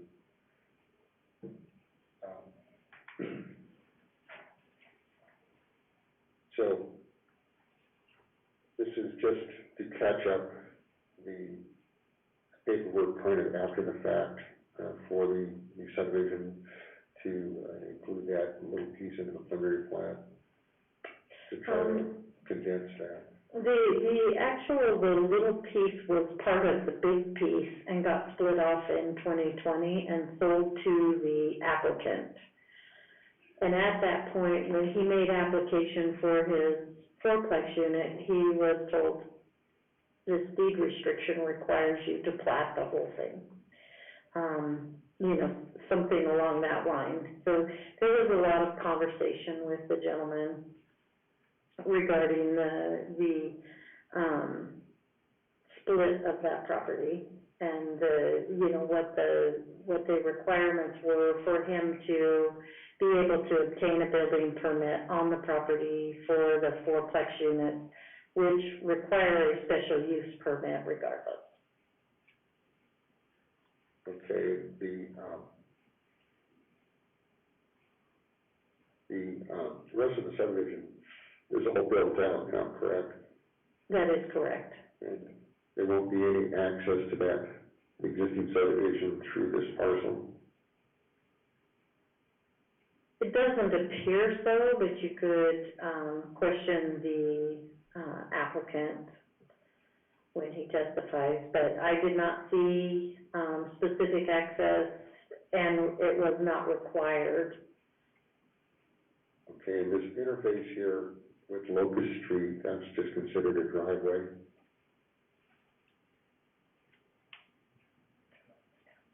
Into their development, yes. Okay. And are there any conditions in construction or implementing this plan that would somehow leak up or impinge on the existing subdivision? I guess maybe the way to phrase that is all of the infrastructure is available to the site? Yes, infrastructure is available to the site. Sewer and water. Okay, and then there's one condition of approval. I'm looking at page 8 of 21 in the staff report, and it talks about the developer shall provide for bicycle parking within development in accordance with section 10.02.5.6. They provide a minimum of 1 bicycle space or 2 units. Now, is this standard also been met in the existing subdivision, or does this post-date the development in that subdivision? Staff would only require the applicant to provide bicycle parking on his parcel that is not currently developed. Okay, thank you, Ms. Reed. And that's all the questions I had on this. With that, I would ask the applicant, Diane Hunt, make a presentation, please. He will be on the Zoom. Oh. So he is electronically. Oh, sorry. My apologies, I didn't realize that. I could see your picture, huh? We don't have him on that sign up. Well, yeah, I mean, he signed up through the. Okay. Oh, okay. Sorry about that. I didn't realize you were doing the Zoom thing with the applicant, go ahead and please make your presentation. Can you hear me okay? Yes. Okay, perfect. My name is Ryan Hackett. My address is 3390 Crestbrook Lane in Salt Lake City. I don't believe that I've been sworn in. Do I need to do something like that? Yes, you do. Raise your hand, Ryan. Do you swear or affirm that the testimony you shall give in this matter shall be the truth, the whole truth, and nothing but the truth? I do. Thank you very much, sir. Please make your presentation. Yes, thank you. Additionally, if needed, Diane Hunt, my partner, is also in the audience there and could get up and supplement if any of this is not, if we don't understand or if we lose connection. So Diane and I are affordable housing developers primarily. We consult with a nonprofit that was able to obtain tax credit funding for the Nottingshire apartments. So we were able to invest about $5 to $6 million into the community to renovate the apartments that are there, and they're called the Nottingshire apartments. It's under the USDA 515 program, and has been since its inception. So it's a subsidized property, subsidized in rental income. But as part of the process to be able to transfer to the new nonprofit and to renovate it, we found that there was a vacant parcel, and through the process with the USDA, we were able to subdivide out that parcel, not knowing, and we apologize for this, we've done it in other jurisdictions without some of these requirements, and so we failed to recognize that we needed to come into the city. So this was, we apologize, and we're trying to reconcile the fact that we did this unconventionally. As part of the title, staff is right, and we just forgot, honestly, because we had the renovation done prior to being able to subdivide off the parcel, that there was a deed restriction on the entire parcel that didn't allow us to subdivide without doing a plat. And so we're doing that now. We thought the parcel of ground, since it's been basically just a weed-infested infill lot, that we would improve it and place a fourplex there. And so now that's the main crux of what we're trying to do, is just to place a fourplex there. At the same time, we're having to document and plat both parcels.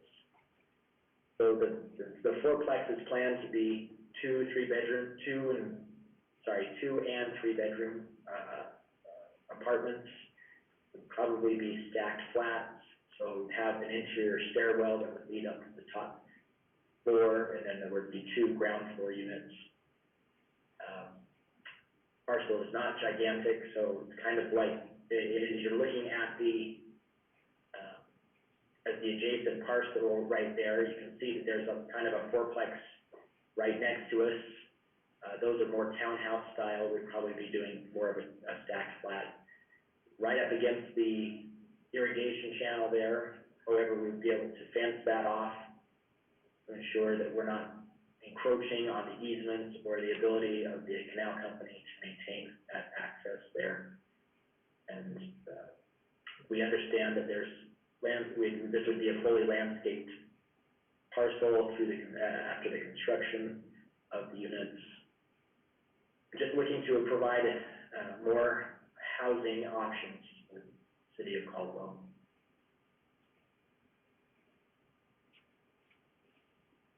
Does that conclude your remarks? Yes. Thank you, Mr. Hackett. I did have a question. You can hear me all right? I can, yes. Do you have a trail or access or easement over the ditch on the west side of the property there? I don't believe so. I think that's just where people have been running over the curb to get to that access road. And, perhaps this is, a question for staff. Your buildings are right on, or right adjacent to the easement with no setback. Is there a required setback from the easement, or is that part of your regulatory setback? Ms. Root, our staff will answer that question, Mr. Hackett. Yeah, this unit could be built up to the easement, but not in it. And then I believe I placed a condition that they couldn't, impede that, bank or construction, with the unit, because it is pretty close to it. And so that's but I believe it's a 16-foot easement from top of bank to that edge, and he wouldn't be able to build that structure within that easement, but he could build it up to it. Okay, thank you very much. Mr. Hackett, I have no further questions. I appreciate your testimony, and I will at this point ask your assistant Diane Hunt for her testimony. Thank you very much. Thank you.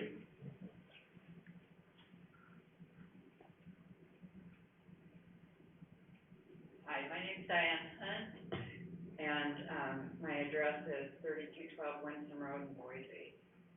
And I'm Ryan's partner, development partner. And I have been sworn in, thank you. Good sworn in. Yeah. 1 second, would you clarify the address? You've got a different address here. 1277 Shoreline Lane is our office. Okay. Thank you. Go ahead, please. Well, I appreciate the opportunity of being here tonight and trying to help develop that kind of an eyesore site. It is, as Ryan explained, the whole property was funded by USDA, and when we acquired the property to redevelop it a few years ago, this parcel was presented to us as if it was a separate parcel. We discovered through the development process that it was not, and so we worked with USDA to break it off from the mortgage. And at that point in time, we got involved with the city, and that's why we're here today. So I'm just happy to answer any questions you have. Ryan's pretty well described the idea and the development that we planned. Thank you. I don't have much in the way of questions for this. Let me just check my notes quickly.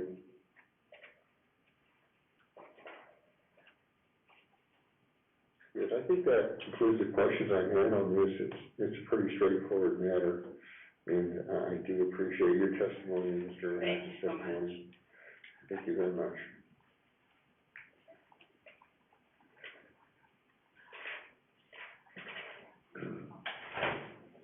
And I don't suppose, Mr. Hackett?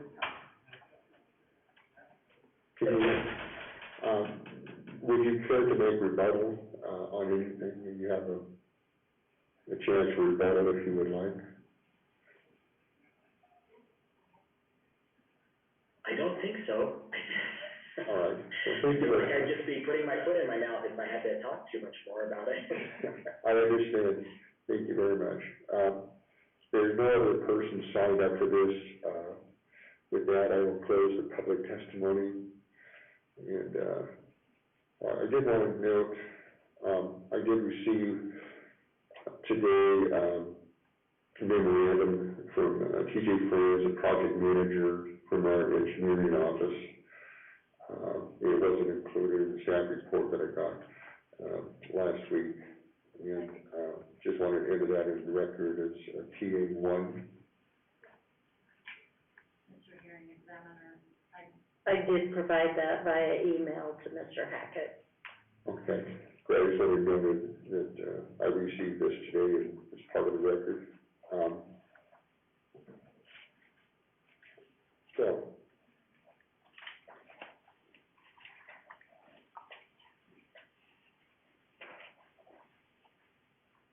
for a look at the special use permit for SUP 21-12. I'm looking at page 7 of the staff report. Findings of facts. The Caldwell hearing examiner accepts the facts outlined in the staff report, public testimony, and the evidence list. All adopted city ordinances, standards, and codes were used in evaluating the application. Conclusions of law.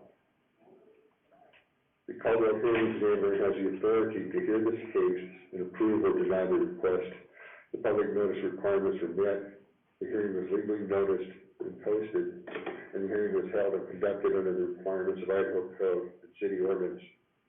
The order decision for special use permit SUP 21-12, based on the findings of facts and conclusions of law, the Caldwell hearing examiner hereby orders the case number SUP 21-12, a special use permit for the construction of one multifamily fourplex housing unit with 4 residential units on parcel R04023012, a .33 acre site, approximately 14,374 square feet parcel in the R3 high-density residential zone is approved with the following conditions of approval.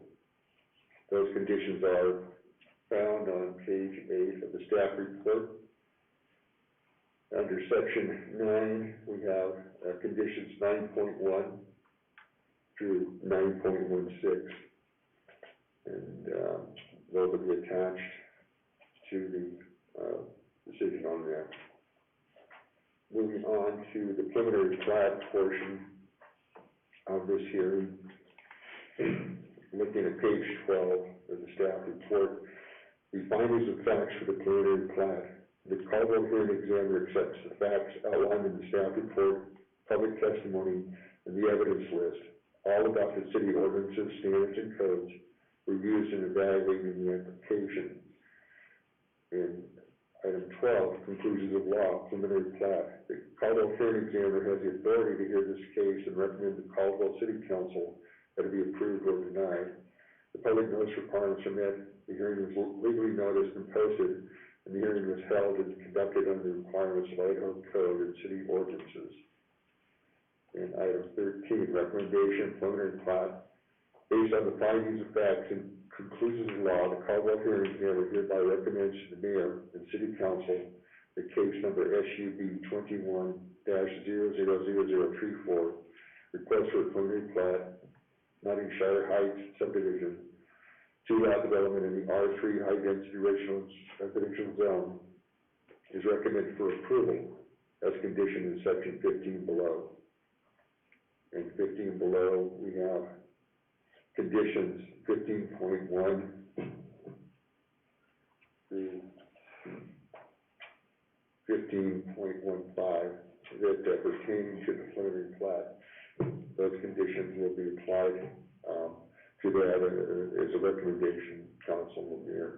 With that, I close this hearing. Thank you very much.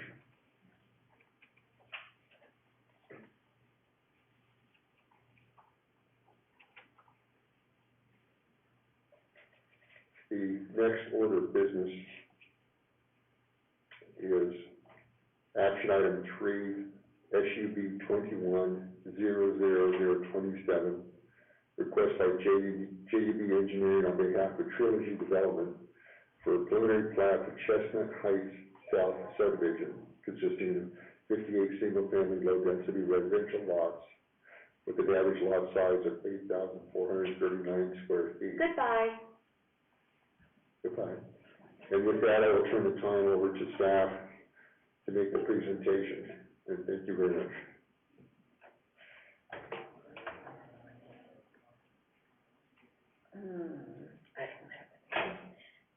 Thank you, Mr. Hearing Examiner. As indicated, this land use action is a request for a preliminary plat approval of Chestnut Heights South Subdivision consisting of 58 single-family lots in an R1 zone with an average building lot size of 8,439 square feet and meeting the 6% qualified open space on a parcel that is 19.60 acres in size.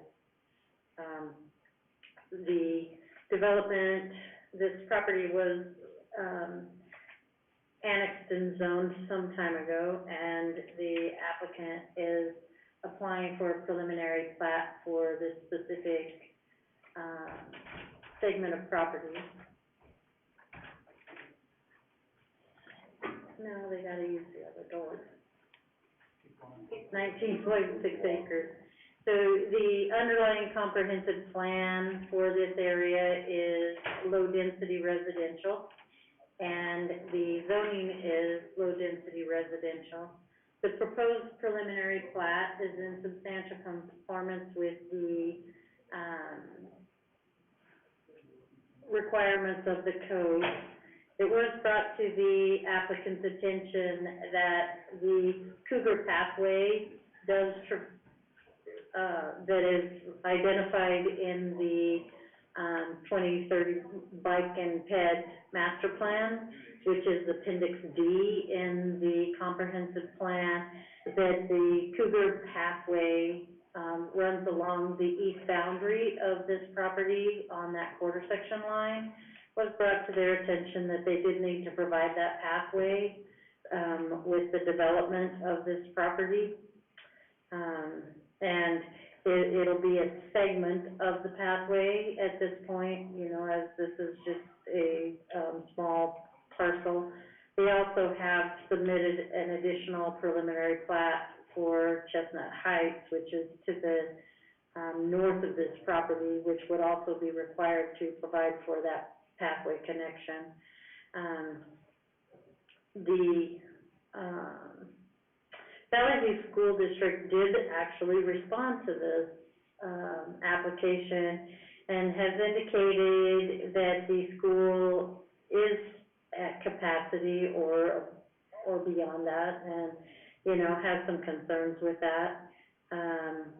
They listed who the children within this property will attend: Central Canyon Elementary, which is directly across the street a little bit, kitty corner, Valley View Middle School, and Valley View High School.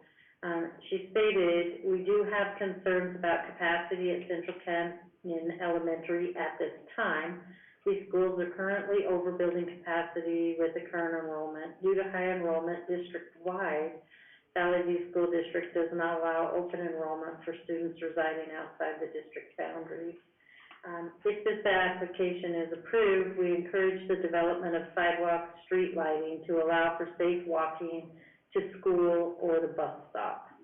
So, which are things that are required within the development. You know, street lights and sidewalks are required. There was some discussion with my coworker here, city engineer, with regards to requiring a crosswalk or improvements at the crosswalk to the school. And he said that could be part of the conditions of approval for the development. With that, the application, other than that the pathway needs to be provided for and added to the preliminary plat, and that there is some concern with regards to the school, staff is recommending approval of the preliminary plat, and I'll stand for questions. Thank you, Mr. I am concerned about the pedestrian crossing in the school. Perhaps this is a question for Mr. McDonald. Have you had a discussion with the school district or anyone else about providing a bike ped crosswalk from this location to the school across the street? Mr. Heron, examiner, Rob McDonald, 621 Cleveland Boulevard is my work address, and I've been sworn in. I have not had a discussion directly with the school district regarding this location. I am actually meeting tomorrow with the superintendent of Valley View School District, and so I can bring these, you know, the projects in general up to talk about crossings. But at this location where the school did respond and did make a request for some kind kind of crossing, then I think, it would probably be, in our best interest to have some sort of, stipulation to the development that there has to be a crossing. The thing that makes the crossing a little bit tricky at this subdivision is that there are some out parcels at what will be the intersection of, Moss and Florida. And so it's a little bit uncertain at this point if right-of-way will be able to be acquired by the city, to perpetuate those sidewalks down to that intersection. It is the city's, policy with these types of out parcels that, the staff, engineering staff will approach these properties and seek to acquire the right-of-way needed for those improvements, and then if the right-of-way is, acquired by the city, then it would be the developer's obligation on these smaller out parcels to complete frontage along those, out parcels. If right-of-way is not acquired, then the only right-of-way that we have to develop in is the prescriptive right-of-way, which is only 25 feet from center line, and so that tends to be restrictive when it comes to sidewalks and things like that. And so I guess the question is, if this develops and the right-of-way for this out parcel cannot be obtained, I'm not exactly sure where a crosswalk would go that would benefit the school without running kids up and down Florida Avenue, which does not currently have sidewalks. That is something that we can definitely explore with the developer and try to come up with a solution that's reasonable and that makes the best accommodation for those students that may be trying to get to the school. But looking at it right now, it's hard to tell exactly how that would lay out. Thank you, Mr. Donald. Well, I wish you luck in your discussions with the school. Now, have you approached the owner of the out parcel you're showing on the screen here about a potential for acquiring that trail right away or the frontage right away? Not this parcel here on the corner. We have not approached them yet. Typically, we wait for the plan to get through approval, and then there's a stipulation in the development agreement that stipulates if the city acquires the right-of-way, then they're obligated to construct. But because of limited staff or man time or staff hours that we have, we're not able to get out there and do that beforehand. So I can tell you that we went through that process with this property across the street for the other development that surrounds it, and we were not able to negotiate right-of-way with them at a reasonable cost, and so that has not been acquired. I'm not sure how this one's going to turn out. Thank you, Mr. Donald. Now, on the out parcel we're talking about on the east side of Florida there, is that an irrigation easement on the south on that property boundary? What kind of, is that just a farm road, or what are we looking at there? So there's an irrigation canal that runs along here, and then it runs south. This section here is just a private driveway. Thank you. Just wondering if that could provide that route. I appreciate that. Thank you very much.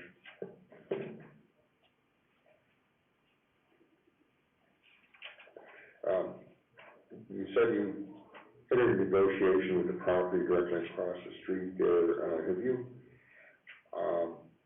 worked on similar projects where crosswalks were acquired as a result of a subdivision?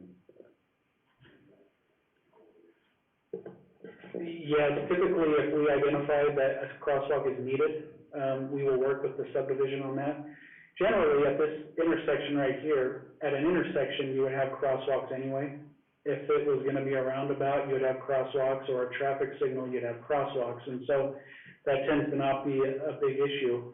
But the configuration that currently exists where it's not an intersection, then it's a little bit more tricky to get a crosswalk in there that's safe for students to cross without having cars coming to a stop or approaching an actual intersection. Thank you, Mr. Cottle. Now, on the plat that we're reviewing, what is the configuration on the right of way on the western boundary there? Is there curb, gutter, sidewalk along Florida? Yeah, yes, that would be correct. So Florida would be improved, from the property line on the north all the way down to the property line on the south and potentially, around the corner, depending on the right-of-way acquisition. Okay, yeah, well, good luck on that, keep up the good work, because I believe that is something that, is needed there. And, let's see. I have no further questions. With that, I'd like to ask the applicant, please, to, make the presentation. Becky?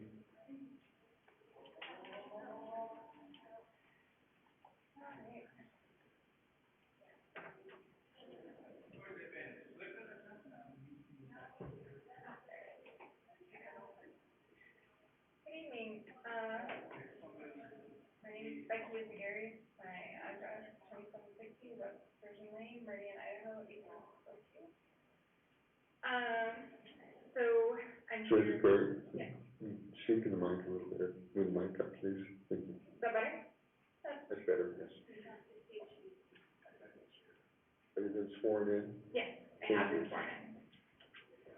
All right, so, yes, staff did a great job with presenting all of that, and thanks Doug for presenting. I'm here to present the preliminary plat for Chestnut Heights South Subdivision. Okay, so as you can see, Chestnut Heights South is conveniently located near many wonderful amenities, parks, fruit stands, what have you. There is the Central Canyon Elementary School, which we did talk about. And, you know, if we can make that walk connection work, which we are willing to do, I think it would be a beautiful addition, and it will create some community and it'll be a great amenity for those living in Chestnut Heights South.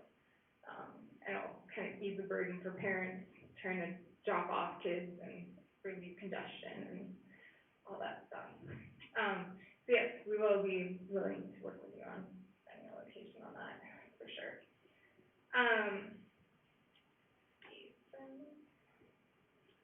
For the project description, Deb kind of ran through it all. The project area is 19.69 acres. The desired zone is an R1 low density. There are 58 residential lots, 10 common lots. We have the 1.18 acres or 6% qualified common area. Minimum lot size is 8,000 square feet. The average lot size is 8,439. So, we do meet, the comprehensive plan. The parcel is located in a, low density, already zoned, R1, residential area. To the east, we have low density. To the west, we have low density. And then to the south, we kind of have the medium, density there. But overall, the density and variety of lot sizes will also be consistent with the nearby development. So, landscaping. So Chestnut Heights South will be beautifully landscaped with trees, shrubs, and other plant material. This community will have plenty of green space and eventual pathway system running east, west, and north, south. The Cougar pathway being the north, south. So here's our landscape plan here. So as you can see, we will have an east-west 5-foot pathway running through the development. There will be a large grassy common area that kind of sits in the middle of the development, so that it'll be easier for all the community members to access. Yes, we will be putting that Cougar pathway there along the north-south on the east boundary. we would ask that, have kind of a little more clarification on where that pathway is lying with Gooch's property. Right, and it may not specifically align, like it's going to, kind of veer to the east at Gooch's, because, so Pioneer Irrigation District has a well at the southeast corner of the Gooch's property that is a feeder ditch that they pump water into that ditch and then distribute there. And they asked that we not, at the time when Gooch's was being, run through the processes, and at that time it was not, owned by the current developer, correct? And, that development property, because that ditch and the easement for that facility and the significance of that facility was already, you know, taking a pretty sizable hunk out of the Gooch's property. It was, at that time, proposed that the developer of Gooch's be responsible financially for a portion of that pathway, but the pathway be located on the adjacent property to the east because of that irrigation facility. That is not the same situation that exists for Chestnut Heights South, because that irrigation facility does not continue northward on that alignment. Gotcha. So, I mean, we can talk about this later, but, just for sake of conversation, I suppose. So we were kind of wanting to see if we could put 50% and then the developer to the east of the other 50%. Because it would run very closely along our property line. Or make some sort of like, Yeah, so development agreement. So the typical answer to that would be no. You're developing, so you're essentially on the hook. If you develop first, you're on the hook for the pathway. If your property owner and the adjacent property owner mutually agree to that, that's between them. But for us, our intent is to get the pathway constructed at the time of development, and therefore it essentially would then lie on your applicant to put that pathway.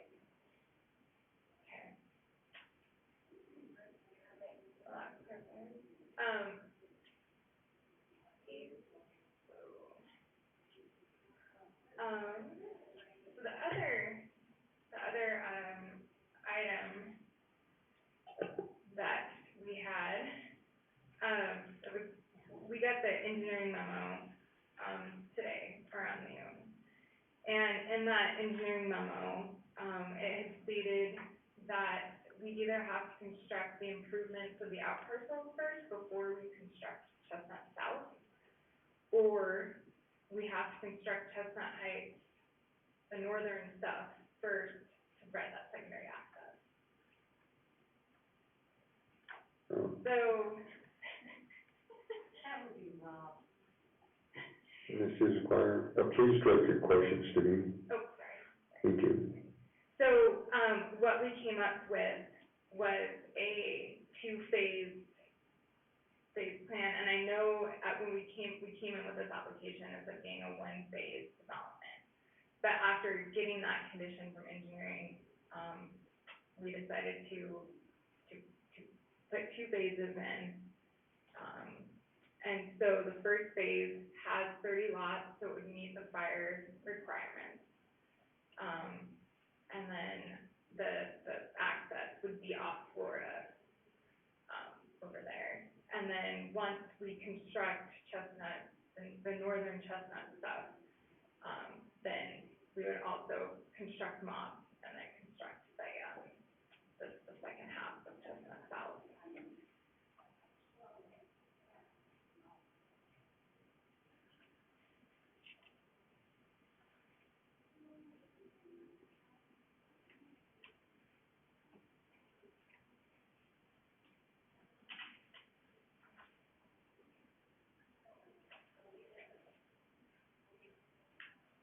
does that conclude your presentation? Oh, no, sorry. And then, so lastly, why this project makes sense is it complies with the comp plan. It complements the surrounding development. It helps provide the extension of Moss Lane, and it creates an overall safe, walkable community near many desirable amenities. So that is my. Thank you, Mr. Zabar. I do have a question back to the, conversation with the school district. Have you had any, conversation to the effect of providing a crosswalk across Florida with the school district? No, we have not, but recognize that needs to happen. But as far as, yeah, where that connection point lies, with those out parcels, where that happens, I don't know if the connection makes sense if we go through each of those properties and on down, and then connect over to the school, or, yeah, not entirely sure. Okay, thank you, Mr. Zabar. I appreciate your testimony, and, with that, I have some questions for the staff. I'd also like to note, receive this exhibit, TZ 1000, Chestnut Heights South Subdivision, for the record. I have no other person signed up for testimony,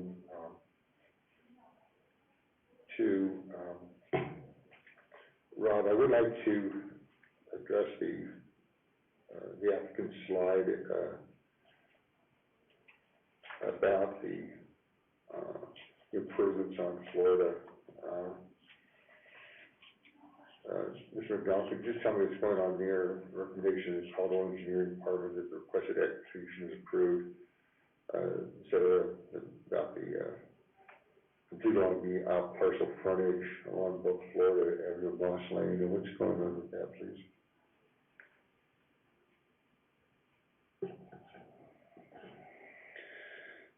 Thank you, Mr. Hearing Examiner. The application, as was stated in the applicant's report, the application is required to have 2 access points because of the number of units that are being constructed. If this entire site was being developed as one phase, then you would be exceeding the number of units permitted on a single access point. And so the concern that staff had was, if we had one access point at this location on the west side onto Florida and no other access point, then we would not be meeting that requirement. Staff is confident that we will be able to get right away on this out parcel on the southwest corner, which would then allow access at 2 locations, directly onto Florida, and then also down here off of Moss Lane, there would be an access point, assuming this is built through. If this is not acquired, then the situation was that there would have to be a connection at another location, and this north location into Chestnut Heights was the logical spot. Oh, you can't see my cursor, can you? There you go, now you can see it. Sorry about that. So this north location was the secondary spot that was a logical connection that would provide a secondary access. After testimony, in consideration of phasing the development into 2 phases, I think that would be acceptable, that phase 1, assuming that it does not exceed 30 lots, would be able to have a single access point.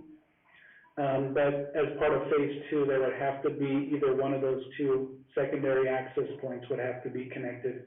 And so that is a condition that the engineering department would feel is acceptable. Does that answer your question? Yeah, thank you, Mr. McDonald. And that condition is in your recommendations in the staff report? That recommendation is in the staff report? The recommendation is not, it doesn't state that directly because there was not, we didn't know that it was going to be phased. But if there's a plan that it could be phased into 2 different phases, then we could adjust our staff report so that it addresses that. Okay, thank you. We'll take a look at that.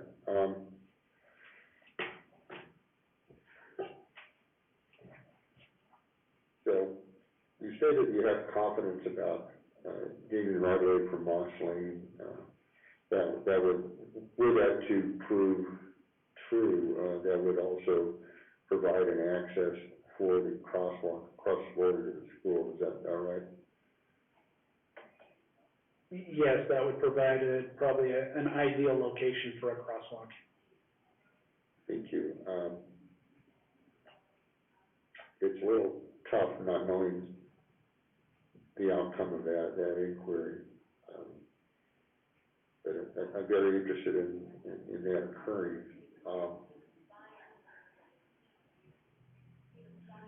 So I will take a look at that.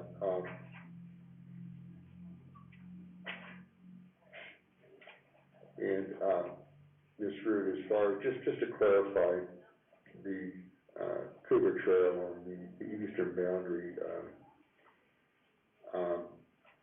this is part of the, as you stated, Appendix D, the trails part of the comprehensive plan, and we are, as a city, charged to acquire trail easements or rights of way, in the case may be, as development occurs.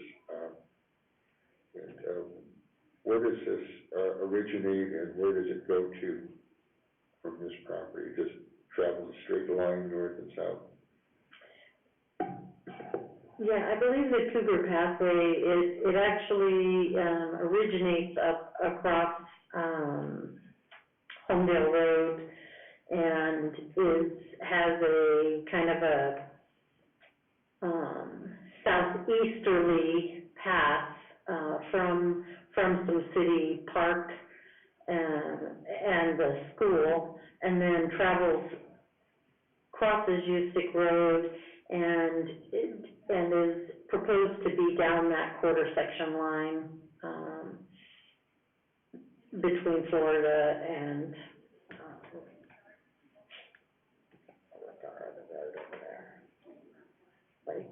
Lake, between Florida and Lake, and so it's on that quarter section line. Currently, there are portions of the pathway built up at the school and the park, but no further, does not traverse across Homedale Road at this time. Okay, thank you, Ms. Root.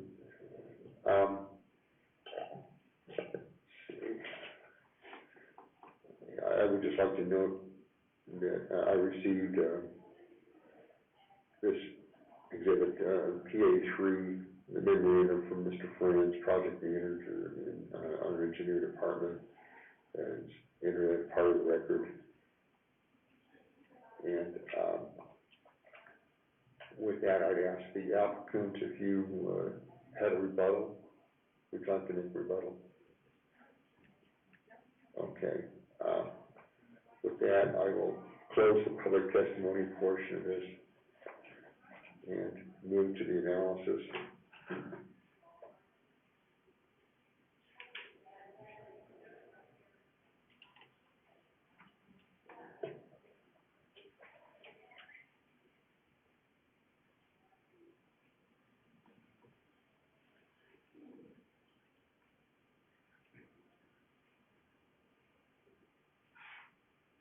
So, looking at the request, the preliminary plat for Chestnut Heights subdivision, and looking at page 5 of the staff report, the findings of facts, the preliminary plat, the Caldwell hearing examiner accepts the facts outlined in the staff report, public testimony in the evidence list.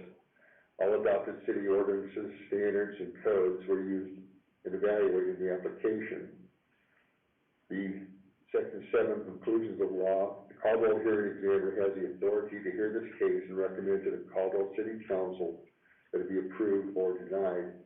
The public notice requirements are met. The hearing was legally noticed and posted, and the hearing was held and conducted, conducted under the requirements of Idaho Code and city ordinances.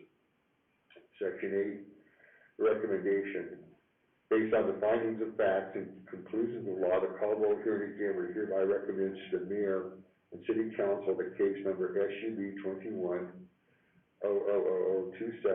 a preliminary plat for Chestnut Heights subdivision consisting of 58 single-family residential lots with an average lot size of 8,439 square feet in an R1 low-density residential zone on parcel R32733, 19.6 acres, is approved with conditions of approval as listed in section 10. And with that, Mr. Hearing Examiner, yes. I do need to make a correction to the recommendation. It is Chestnut Heights South, as there will be a Chestnut Heights coming before the hearing body eventually. Do we add the word Chestnut Heights South in section 8.1 on page 5? And for the conditions of approval,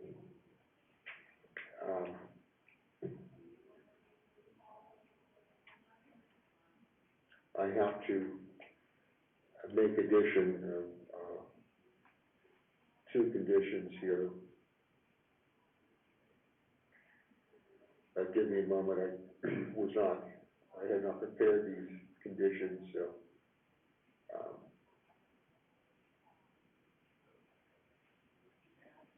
Well, I'm looking at condition 10.4, the developer shall provide for the installation of the Cougar pathway along the east boundary of the development of Chestnut Heights South, consistent with requirements of the 2045 and pedestrian master plan. I think that's adequate to the first condition I was considering adding, and also condition 10.5 addresses the same issues.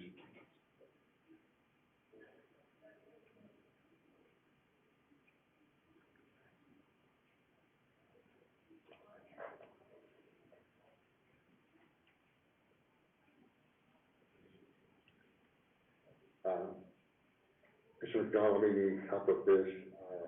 Condition 10.14 would address the phasing, which is new information as of this hearing, addressing the phasing in the secondary ingress-egress point of this subdivision. We will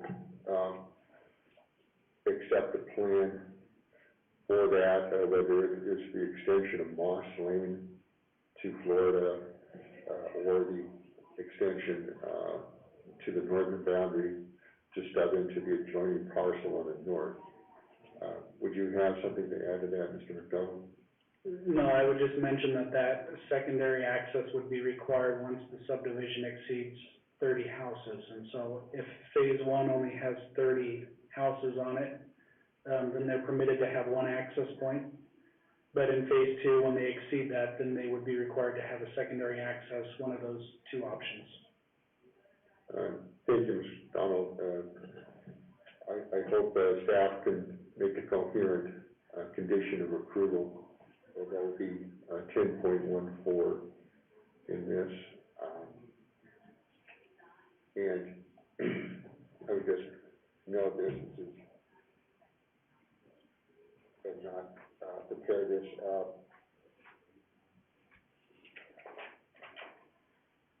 condition approval 10.15 would address the issue of the school crosswalk. The developer will need to participate in an effort to provide a school crosswalk across Florida as part of the development, and the developer, the school district, and staff should engage in this conversation and with other parties as needed to try to provide a crosswalk across Florida to the elementary school across the way. If you again would craft a statement, I'll review that. And Mr. McDonald, does that approach the problem? Yes, Mr. Hearing Examiner, I would just add that the crosswalk, it's not just a crosswalk, but applicable signage and anything else like that that goes along with the crossing. thank you, I agree with that, and if you would, assist me, and you and Ms. Ruth in, formulating these conditions of approval, or review that, and, send that on to the council. And, with that, I close the hearing, and, thank you, Ms. Barr, for your participation. And we will move on to the next case.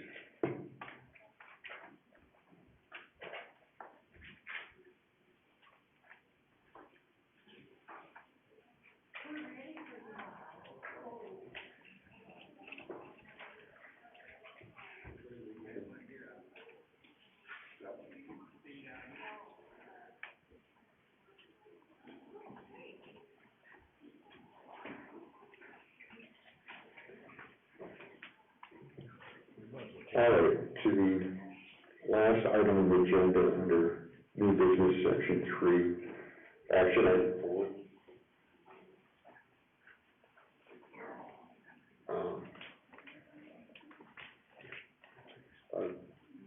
We've got a little break time here. Please come in. Can you folks sign the sheet to testify?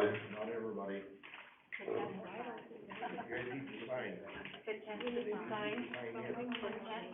If you're interested in testifying on this proposal, please sign the sheet here up front.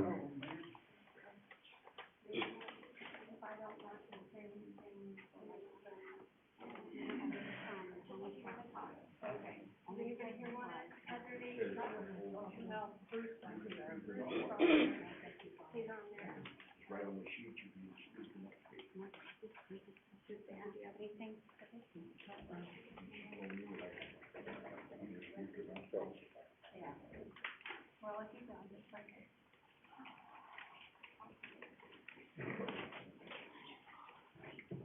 The next item of business, new business, section 3, action item number 4. We have case ANN 21-4 and SUB 21P-01, Arterial Subdivision.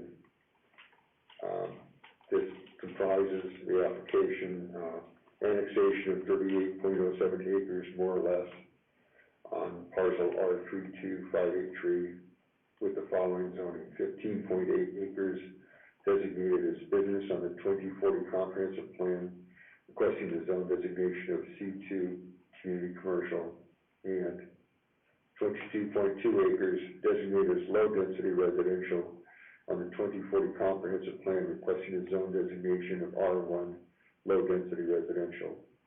In addition to that, should the annexation be granted by council, they would consider the preliminary plat approvals of Terrace subdivisions, a mixed-use development containing 8 commercial retail lots and 16 single-family residential lots. With that, I ask the staff to make their presentation, please.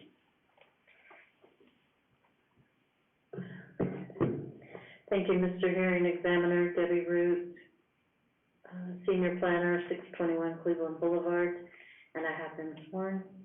As indicated, the land use actions that we're here to consider tonight are annexation of the property, 38.07 acres, parcel R32583, with 2 separate zoning designations consistent with the comprehensive plan designations of business and low-density residential. They're requesting C2 community commercial zoning on the business designated portion of the property, the 15.8 acres, which is consistent with the property that is adjacent and currently zoned C2. C2 uses are primarily compatible with the adjacent low-density residential zoning. So staff does not have concerns with the proposed C2 community commercial zoning. The property that's designated low-density residential is proposed to be developed as low-density residential with,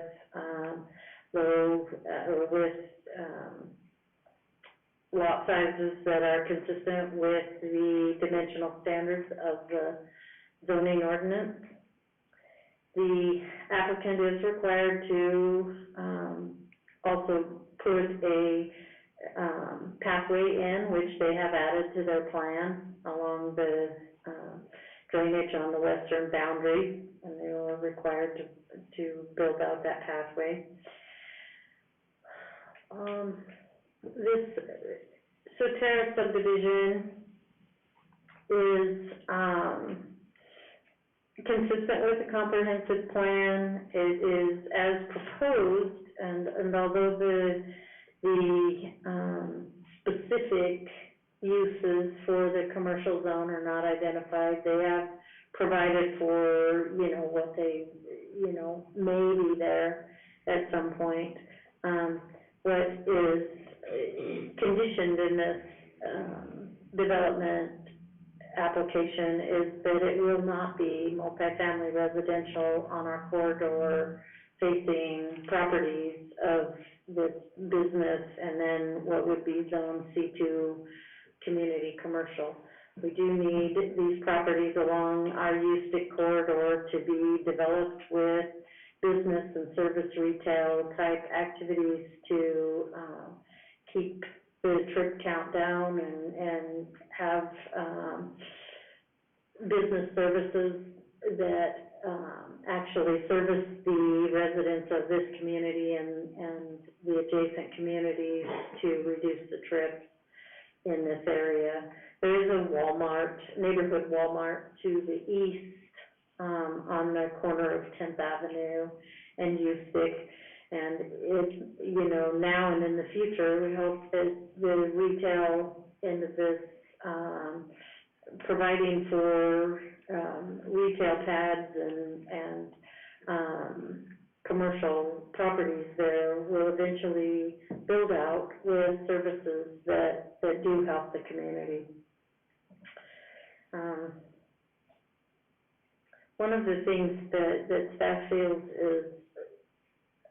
should be considered is that the road frontage of USTIC Road, which typically when we have commercial properties along the frontage does not get built out, and it just is a weed patch and eyesore. And staff would, suggest that this hearing body and in the future the council consider that the road frontage along USTIC should be built out and landscaped to provide for some visual aesthetic beauty and also make that more enticing for businesses to actually build and develop on that property when they're not looking at a huge outlay for the frontage improvements when they want to go and build.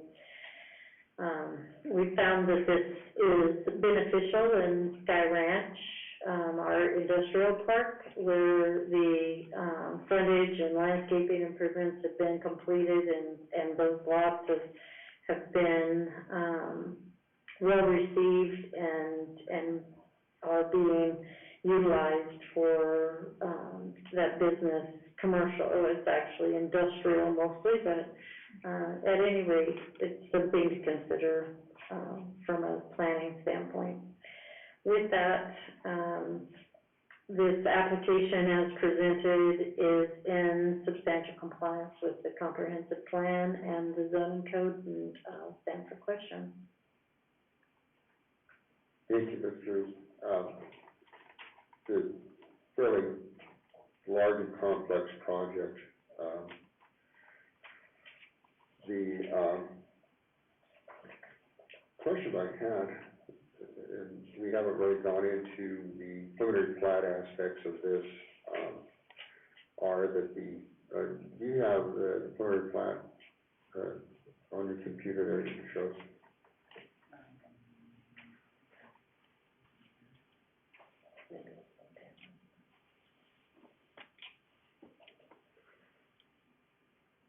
Yeah, that's good. The question I had about that is the road and the ingress egress, particularly the extension of Kimball Road, south, then it makes that hard right, to the west, and then south again as the sole point of ingress egress. Well, the primary, let's say, I guess there's one to the south there, but, that configuration is of some concern to me. Perhaps this is a question for Mr. McDonald, but, is that the optimum option for an ingress egress into the residential part of the subdivision? So, Mr. Hearing Examiner, the alignment for Kimball was established, obviously north of Eustic Road. Kimball continues north.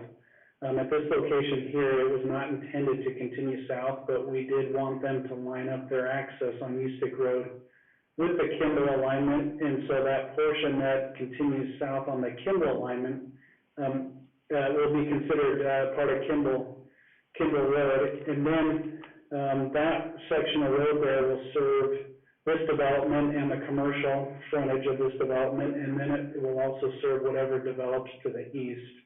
And so it's primarily an access point for the commercial.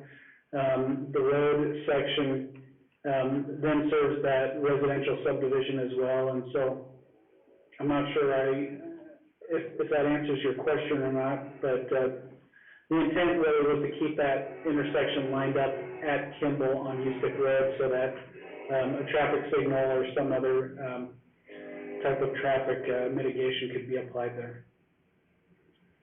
Mr. McDonald, I suppose my question is, why wasn't Kimball just continued straight north and south, and providing that access through the northeast corner of the property, of the residential part? So that's a very good question. Kimball was not intended to continue south simply because Kimball is a quarter-mile road. The city is built on a grid of mile roads and half-mile roads, and so if you continue further to the west, the next half-mile road is Airport, or I think Bear Lane further south. And so that is really the road that is intended to be the collector, the north-south collector. And then you have 10th Avenue to the east, and then you have Farmway to the west. Kimball is a little bit unique. It's a quarter-mile road that was an integral part of Caldwell a long time ago, and so there's a portion there that's classified as a minor arterial. But it doesn't make sense to continue Kimball all the way through when you have your mile and half-mile road network. Thank you, Mr. McDonald. I'm still wondering why it makes that, that turn to the west and turn to the south, and instead of just continuing down the property line. It just seems like, the people in that subdivision will be going through a commercial development to get in and out of their subdivision. Is that the best configuration for that? So I think I understand now. Deb has finally pointed me in the right direction. So you're referring to having this road section, instead of having this jog here, right, having it continue straight down and come straight into the subdivision, and then having commercial access correct, off that road. That certainly wouldn't be an issue from a transportation standpoint. I'm not exactly sure why the development has proposed to lay it out this way, and maybe the applicant can speak to the configuration there. Thank you. Now, is there convention code or anything in the city that would straighten that road out? I mean, it's just, I don't know why it just seems to put a undue burden both on the residences and in commercial areas to get in and out of there. It just seems a little unusual. But yeah, we'll have the applicant address that. Also, we're talking about streets here. Staff report recommends the completion of the infrastructure along Eustic Road frontage for the entire length of the parcel in phase one. and you support that approach.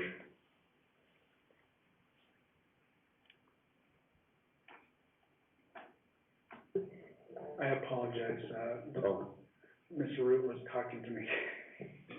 Well, I was asking about the recommendation from Mr. Root and staff about completing the infrastructure on Mystic Road frontage for the entire width of the parcel in phase one. Is that sound policy? And that's, you recommend that as well?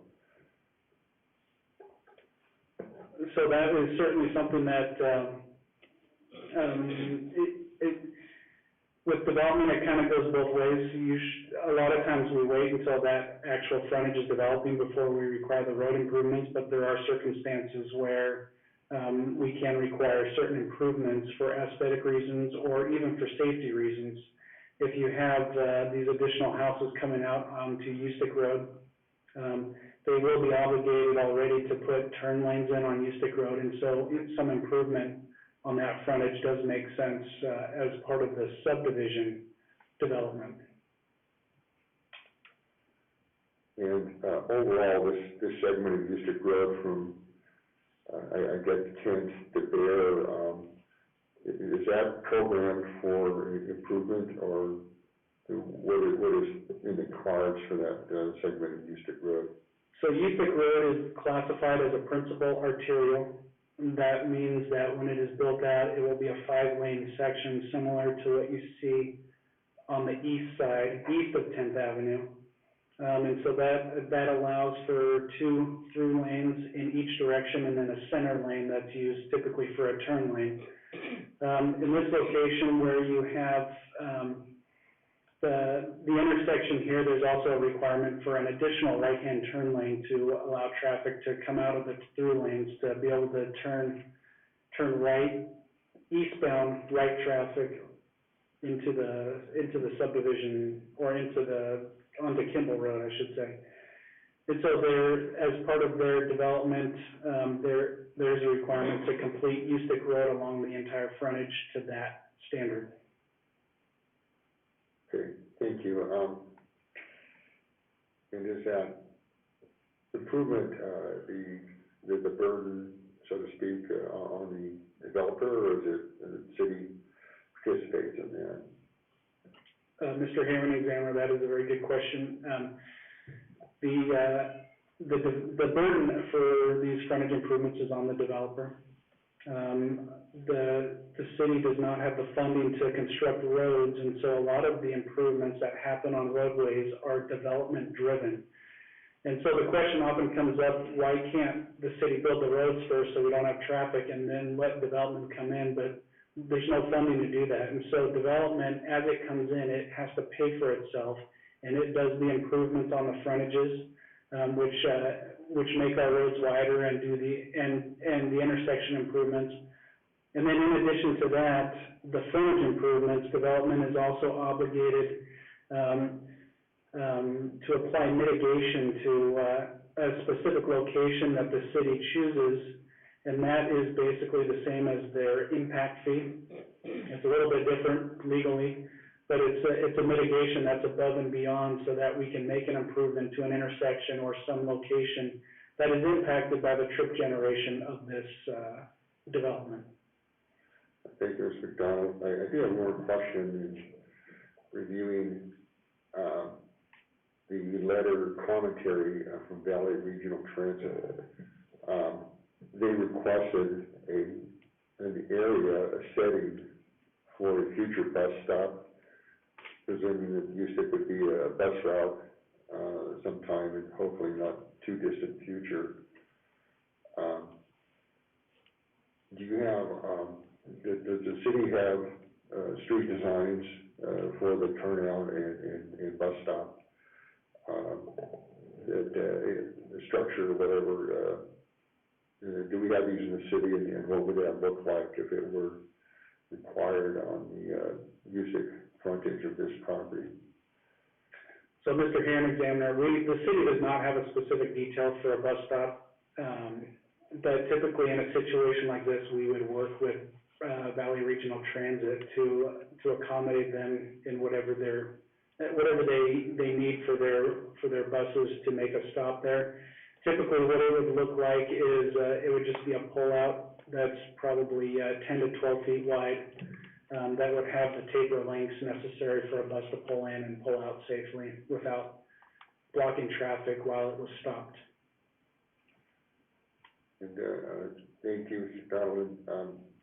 Would that, be a reasonable recommendation to include, not necessarily the bus stop itself, but the area for that to occur in the frontage design here, around Kimball and Music?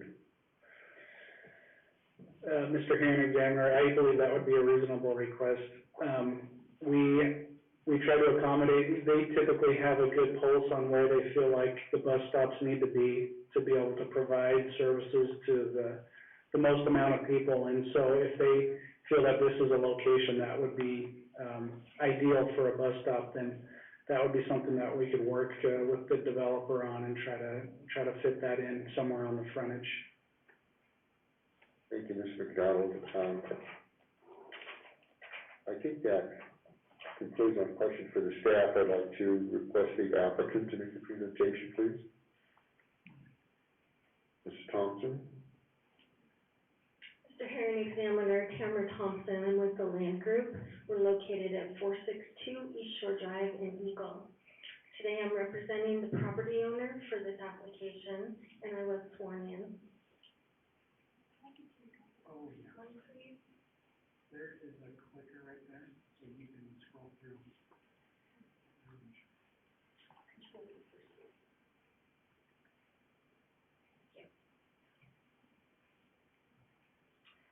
Today we're presenting applications for the Sotera subdivision. This is an annexation, rezone, and preliminary plat application. The project is generally located at the southwest corner of Ustick Road in Kimball. The property address is 205 West Ustick. It is bounded on the west and south sides by the Phillips Canal, Ustick Road to the north, and then a continuation of Kimball on the east side. The site is currently undeveloped other than a single-family home. That home is proposed to be removed with redevelopment.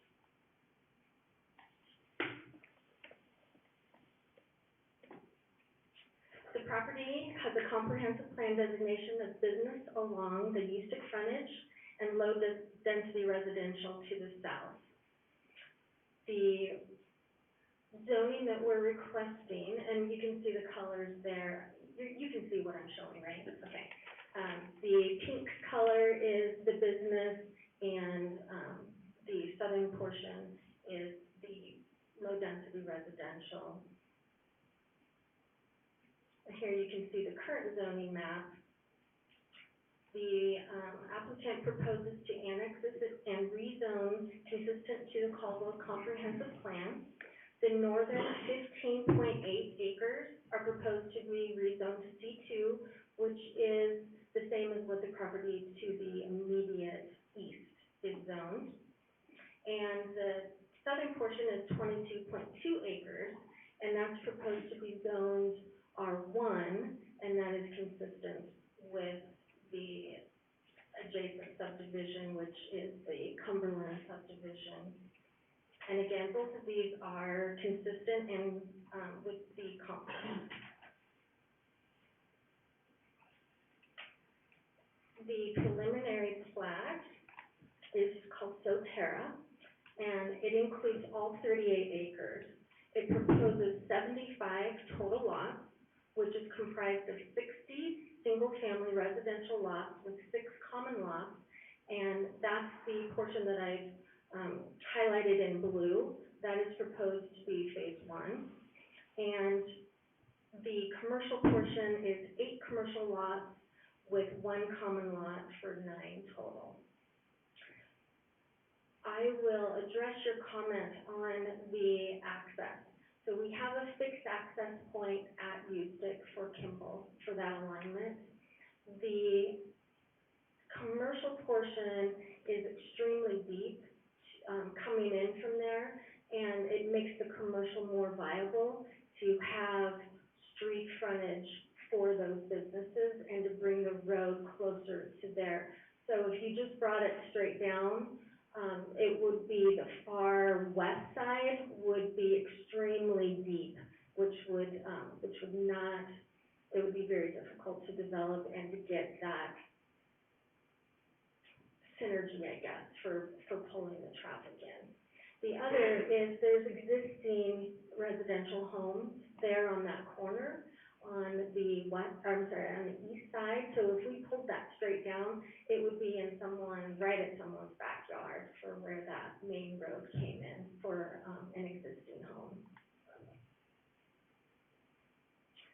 The overall gross density of the residential portion is 2.7 dwelling units per acre, and the common area exceeds the city standards. The residential portion includes this main drive coming in from Usick as phase 1.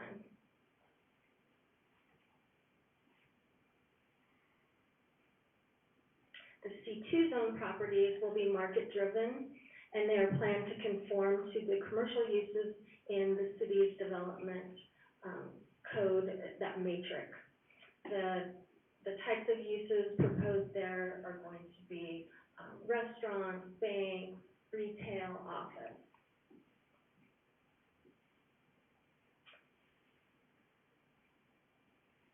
The roadways within the project are proposed to be public, and they will be dedicated to the Caldwell Highway District. The primary access is from Usick.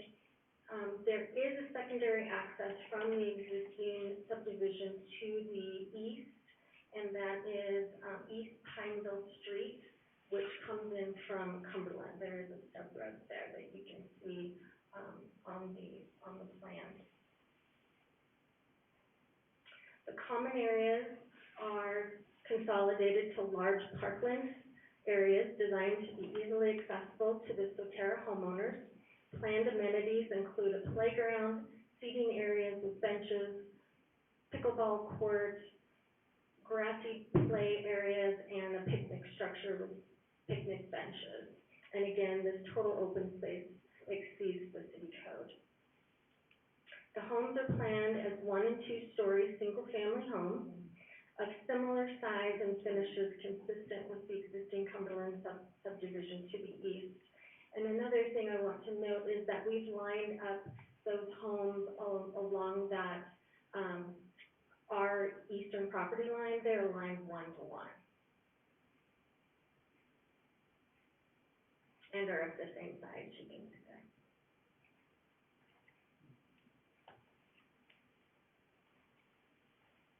Here's I colored in the landscaping plan, so the landscape areas pop just a little bit better for you there. As far as addressing the recommendation by staff to do the frontage along Usick, we would request that not be a condition of approval. Those lots won't be marketed until that phase, and putting that landscaping there isn't going to make that go any faster. Those lots will need to be subdivided.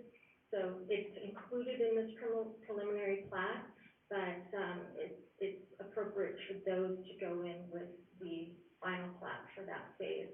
And in fact, I think the subdivision that was referenced, the Sky Ranch, those are already platted as well. So those frontage improvements were done with that platting where there's actually lots to market.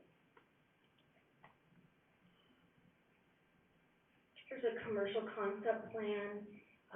Again, this is conceptual. It will be market driven, but those proposed uses are the office, bank, retail, restaurants, those types of uses. There are a few items that we're requesting revisions to the staff report. So we've read the staff report and we agree with staff's analysis with these intersections. And while I was sitting in the back, I came up with number 4, so, I don't have that on my slide, but I'll list it. So, the first one is the percent share of the intersection. So what I've copied here is page 35 of the traffic impact study. And in fact, that had the wrong multiplier, I believe, is used in the staff report. That had that Sotero was 500 PM trips, and the timber grass was 226 for a total of 726. So those percentages are a little different. So the request is just to use the counts from the traffic study to make those consistent. Number 2 is the frontage requirements be completed with each respective phase. Therefore, the U6 frontage would be completed with that commercial phase. And the third one, I have another slide here for that. We are requesting a waiver for the pedestrian pathway along the Phyllis Canal. The pathway is established on the west side of the Phyllis Canal to the north of us, and to the south, those have already been subdivided. That is the Cumberland, number 5, and that pathway, that was recorded in June of 2019, and that pathway does not exist to the south on this east side. So there's nothing to connect to that, that was already cut off. So the canal, or the pathway has already been established on the west side of the canal, so we're requesting a waiver for that. And then the final one that I don't have a slide for is, the Kimball Avenue, under right-of-way on page 7, it discusses that Kimball, shall be dedicated as a public right-of-way of 70-foot full width, and to align with, the road section to the north, that should be a 35-foot half width. Similar to condition number 1 for Eustic Road, we're doing a half width. Kimball should be a half width as well.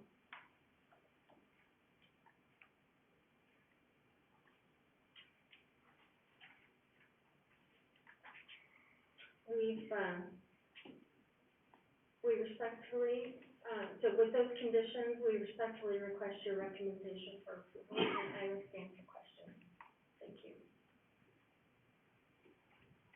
Thank you. First of all, do you have a copy of this slide that you showed me, your requested revisions? Do you have a paper copy of that? I'm sorry, I did not bring a paper copy of that. Okay. Have you submitted this to the staff? Yes, this is something that I've emailed to staff, and they can make a copy from my thumb drive as well. Okay.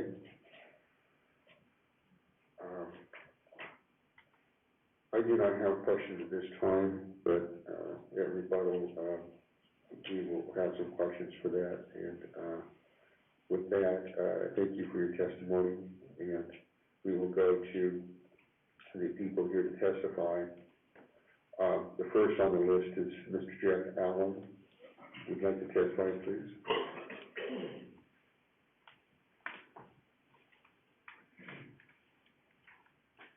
Thank you, Honorable Examiner. Jeff Allen, 4614 Gap Creek Avenue, Caldwell. And I have been sworn in. Thank you. I guess there's a couple of points that concern me here. In not any particular order. One is, I live on the street on the east side of where this subdivision is proposed to go in. And there's going to be a new street or another avenue of traffic coming in through our subdivision over towards 10th Avenue South. That's problematic for me, for one. Number 2, I've lived in Pocatello, Salt Lake City, Denver, Boise, and have grown accustomed to what's normal traffic and what's not normal traffic. Right now in Caldwell, my experience has been, we're kind of in what I'll call a normal traffic pattern most of the time, but of course highs and lows. My concern is that this extra load of traffic in this area, especially in the 10th Ave and Houston area, is going to add extra load, it's going to add extra time for the rest of us to get to where we want to go most of the time. The only other thing I can say is, the conditions that I think should be applied to this particular application should include, due to traffic concerns, in addition to other infrastructure concerns like water, power, et cetera, should include widening Ustick, or at least the possibility it's going to happen in about the same time frame, and widening 10th Ave south from Ustick to the freeway to at least 3, probably 5 lanes ultimately, to accommodate what's happening with growth not just there, but this is not the only project that you've heard tonight. And you'll hear a lot more, I'm sure. Anyway, I respectfully submit those comments. Thank you very much for your testimony. Next I have Mr. Bruce Davis. Please, would you care to testify? Okay, I have not been sworn in. I have to be sworn in. Yes. Share that, please. Do you swear or affirm that the testimony you shall give in this matter shall be the truth, the whole truth, and nothing but the truth? I do. Okay, as a Cumberland resident, I do not live on Gap Creek, but as a Cumberland resident, we've had, with all of our construction and everything, with the amount of traffic of vehicles coming in and working on the houses and all that, you know, for 2 or 3 years, it's been a nightmare. We're concerned about the stub road that's going to lead to this subdivision, if it is approved. All of them commercial vehicles are gonna come right through our subdivision back there. We would like them to be required to come in off of Ustick to their subdivision. We're gonna end up with traffic in our subdivision, we just don't want the trucks. We already have a problem with our streets. We have one manhole cover right now that's caving in, which the city has been notified of and it's not doing anything about. Well, you start running more commercial trucks over that, and pretty soon we're gonna have caved in our streets. Well, who's gonna pay for that? Is that gonna fall on Cumberland Estates residents? So we do have a problem there.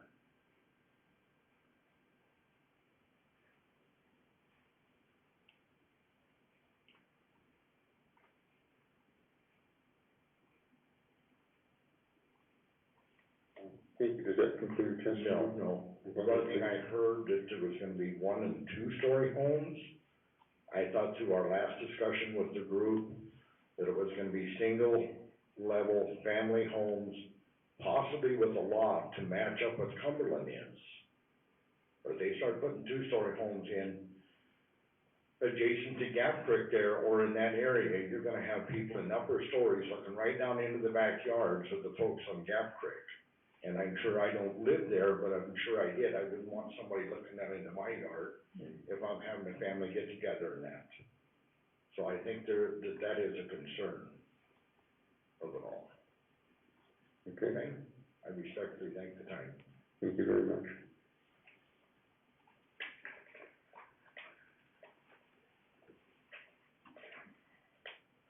And that concludes the persons who have signed up testifying. I'd like to offer this opportunity to the applicant for rebuttal. We can have 5 minutes.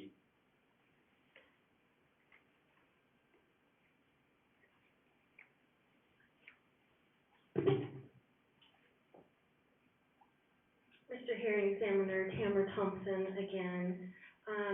To address the comments, that substreet is already existing. It's a public road, and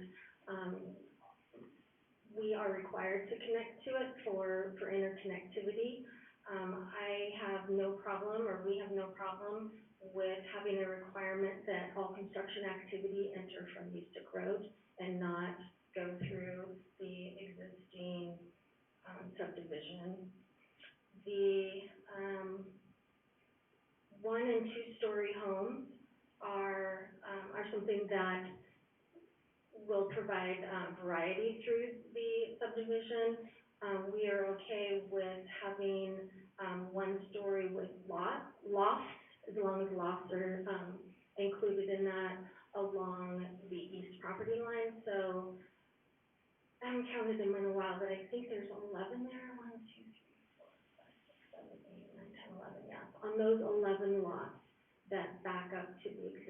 homes, that those would be fine, being limited to a single story with a loft. But two-story, within the rest of the subdivision that isn't adjacent to the existing. And, I guess just as far as the traffic goes, that, the development does, pay its way, that's the system that we have, that, it seems counterintuitive, but, development does provide the funds that then provides the road infrastructure improvements that are necessary.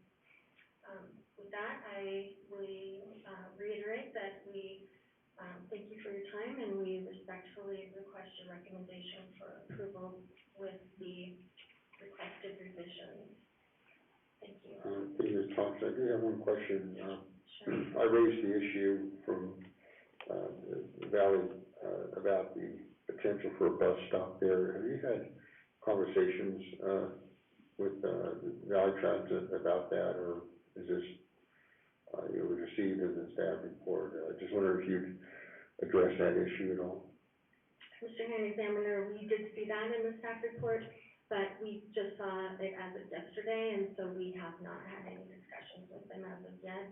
I don't see any concerns with that, that we should be able to make something work there. Okay, thank you very much. That concludes our questions for you. I would like to, I have some questions for staff. That require another rebuttal, if we have a discussion about that.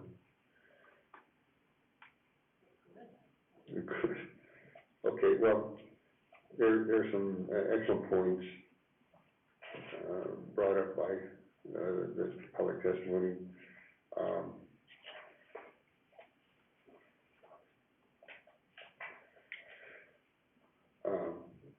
In the rebuttal address that, one is the one-story buildings, 11 residences along the eastern boundary of this proposed development. Would that be something that we can regulate under this? We're doing a preliminary plat, that would follow the preliminary plat, could be conditioned there. Mr. Hearing Examiner, yes. Actually, I've seen in other, development agreement situations, where, development is adjacent to, typically it's going to be existing rural, lots and homes where they're either requiring that the lot be larger or that they're single level homes or specific, treatments, you know, whether it's roofs or whatever the siding might be or something on that order. So yes, I believe because the applicant is stipulating to and agreeing to that one story with loft, that could be a condition, added there. It probably should be, or potentially could be a note on the preliminary plat or on the actual final plat where it would be seen, you know, by the lots, but, you know, it's a little hard for staff to manage that on the building permit end, you know, to be looking for that or to know that that's available, you know. It should be part of their CC&Rs or their development plan if it's a condition of approval and that's what they're stipulating to. Thank you. The issue of trying to limit commercial traffic through the residential subdivision to the east, particular, is there any way that can be done? I mean, there are public roads, and is there anything the city can do, condition that to prevent that kind of traffic through the existing neighborhood?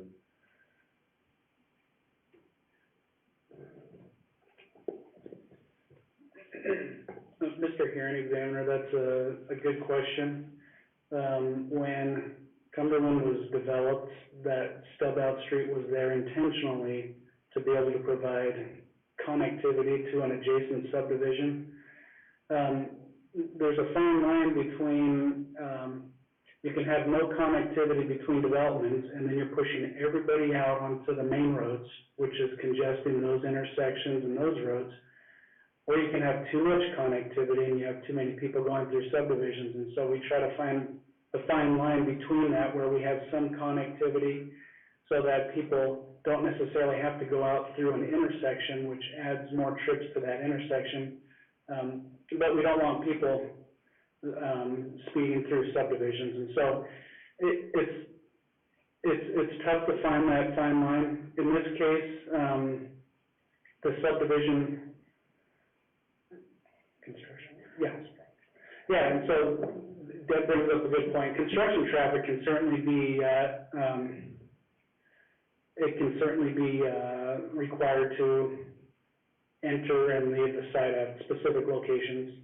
And in fact, when they put together their stormwater pollution prevention plan, they are required to have construction access, and they're supposed to use that access point. And so this can certainly be set up so that there's no construction activity going through the Cumberland subdivision.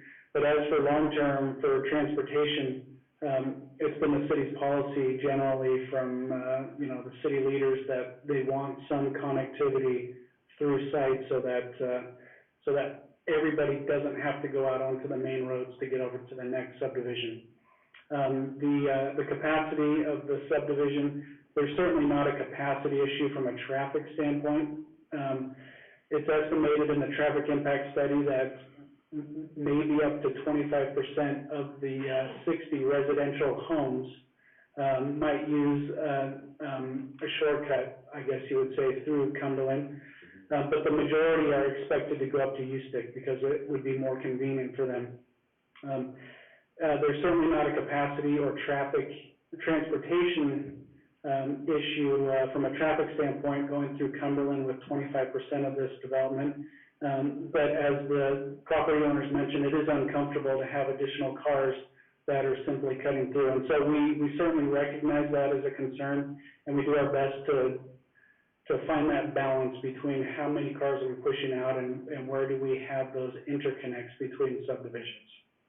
Thank you very much. Pretty clear now. Could we get the slide there, concluding slide where they made requests for revisions? There we go. I didn't quite understand I understand the concept, but does that need to be recalculated? Percentage share of intersection should be 69%. Yes, Mr. Hearing Examiner, I did have a chance to look at that. That is correct. The number that was used in the staff report is anticipating total peak trips. But in reality, some of those peak trips will be internal, going from the houses to the commercial that may be right up above. And so that does bring the number down to 500 peak trips in the peak hour.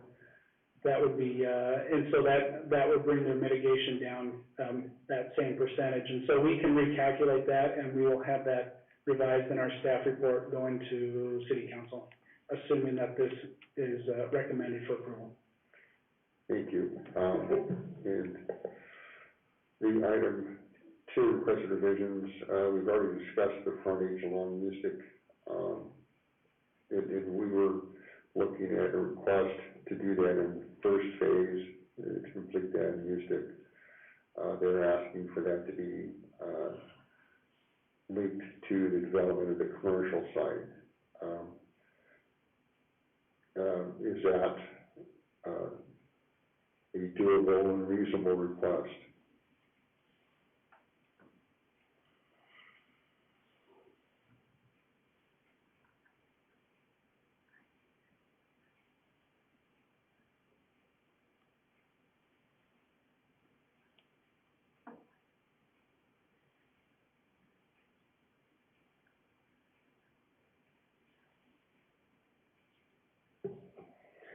So, Mr. Hearing Examiner, it is a reasonable request to defer those frontage improvements to be completed as part of the commercial portion of the development. However, there are some improvements that will have to be completed as part of the access at Kimball, which will include some turn lanes. And so some of this frontage is gonna have to be completed as part of that initial phase regardless. And so the question then comes down to if a portion of it has to be completed for taper lanes and all that, does it make sense to just complete the whole frontage at that time? So I guess my perspective is that at least a portion of it's gonna have to be done. Maybe it doesn't all have to be done immediately, but that's, whatever has to be done for the traffic impact will certainly be required as part of phase one. There's an access lane that comes out towards the west end of the property onto Usick, which I presume is part of the commercial phase. I can't tell, I can't read that writing, but would that have to be installed with the residential phase of this proposal? No, it would not. And so the extension of Kimball and the connection, is it that Cumberland, are sufficient to provide the necessary access to the residential portion of the subdivision? Mr. Heron, examiner, that is correct. Okay. Let's see. Just take a moment to go through my notes here.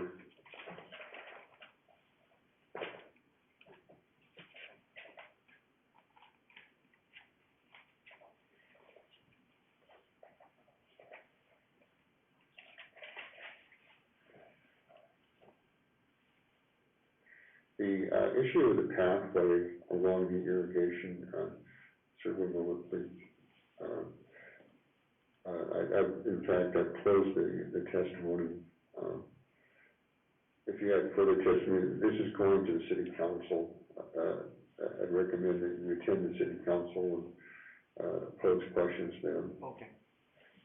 Because I'm making a recommendation on these issues, not the final statement on it. Thank you. So the pathway along the irrigation canal, the applicant said it's basically a pathway to nowhere. What's the status of that? And Ms. Root, what's your comment on that? So, Mr. Hearing Examiner, thank you.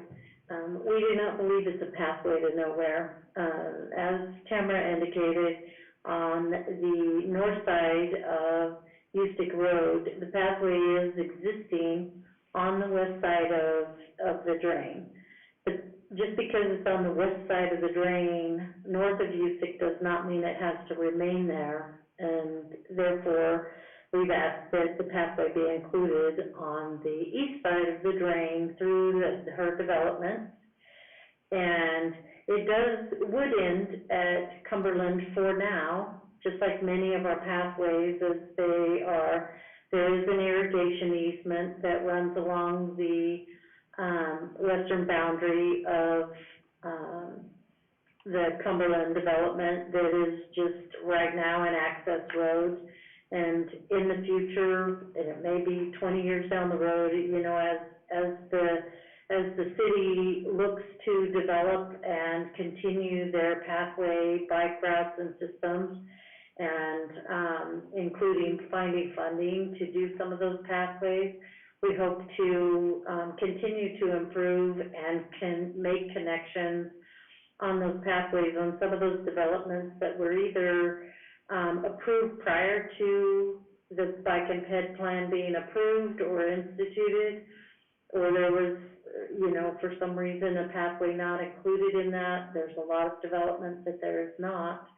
But the city's long-term approach to this is that we're going to try to get every connection we can with our pathways and make those connections as they become available, and look to improving pathways that don't exist currently as they can be, you know, to continue those pathways north and southward, in this area. And Commissioner, just, one, quick question on, what would that pathway look like? What is the configuration of it? Like 8 foot of pavement or? Yeah, it would be a major pathway connection, so it has to be, I think, a minimum of 8 foot wide with 5 foot, landscaping on both sides of the pathway, in accordance with the, landscape requirements for those connecting pathways. And so, Tamara did provide that on the plan, you know, reluctantly, and I understand that, but, again, our intent is to provide for connectivity now and in the future, and that requires that these pathways be built at the time of development as we move forward. Thank you very much. Looking through this.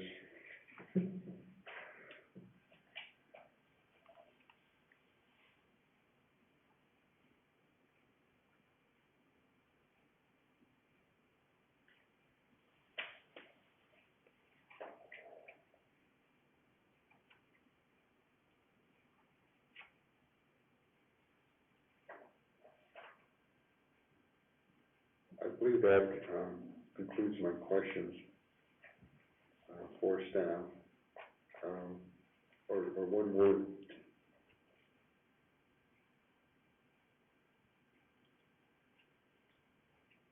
Okay, thank you very much. The applicant had a point about the full width of Kimball, 35 feet. Mr. McDonald, could you address that statement? I'm not clear on where they were going with that. That 35 foot half width of Kimball. Yeah, so Kimball, the section that we're requiring from U6 south to that angle point, would be similar to a collector, and the reason why we're requiring a little bit wider, section through there is simply because that section of Kimball is not only serving this development, but it would be serving whatever development comes into the east, which could potentially be commercial or, I don't know what it could be, but there's going to be quite a bit of traffic on that section of Kimball because that will be a T intersection and it'll go east and west at that south point in Kimball. And so we wanted to make sure there was plenty of width on that section, which is a little bit wider than what our standard residential section is, just to accommodate the traffic. And Mr. McDonald, that's one of the conditions of approval in your staff report? That is correct. Okay. That's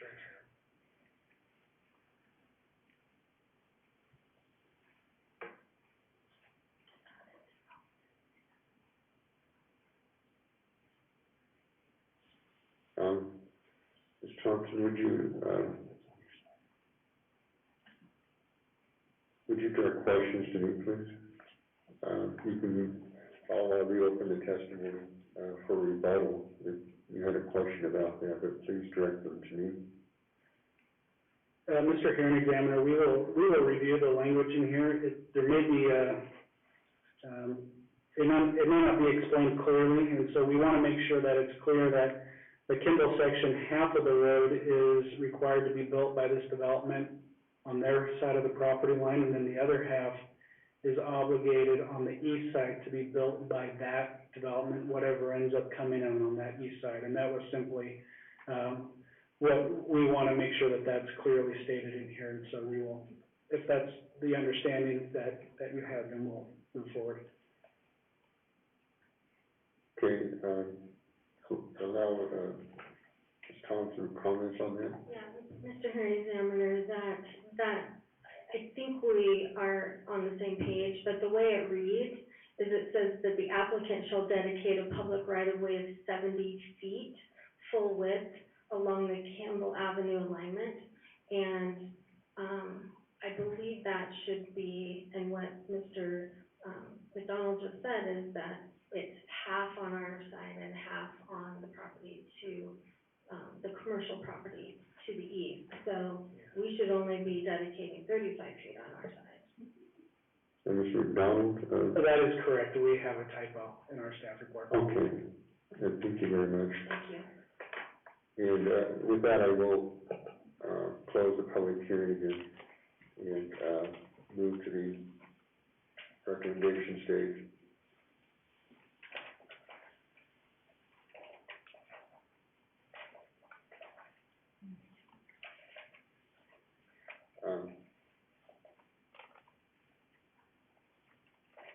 Let's see, need my glasses for this.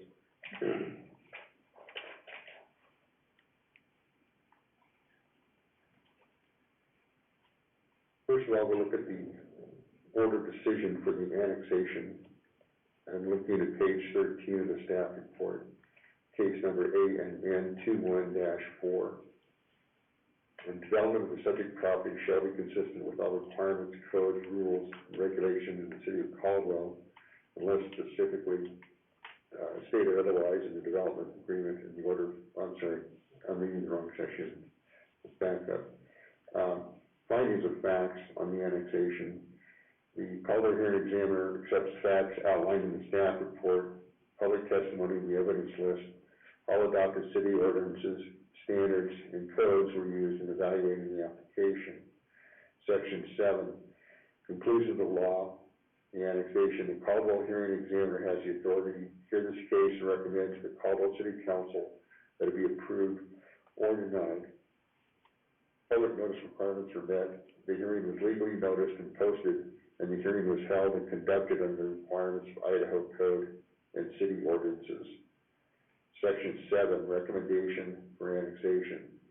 Based on the findings of facts and conclusions of law, the Caldwell hearing examiner hereby recommends to the mayor and city council that case number ANN 21-4, request to annex parcel R32583, 38 acres more or less inclusive of 15.8 acres with the zone designation of C2 community commercial and 22.2 acres with the zone designation of R1 low density residential as described in exhibits A6, A6.1, and A6.2 attached here too, for the property located at 205 West Houston Road, Caldwell, Idaho, be approved with the conditions of approval in section 9.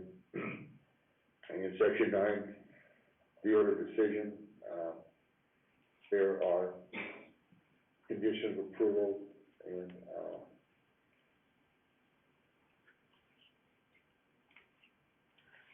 that include a development agreement, and those conditions of approval will include further recommendations. For the preliminary plat,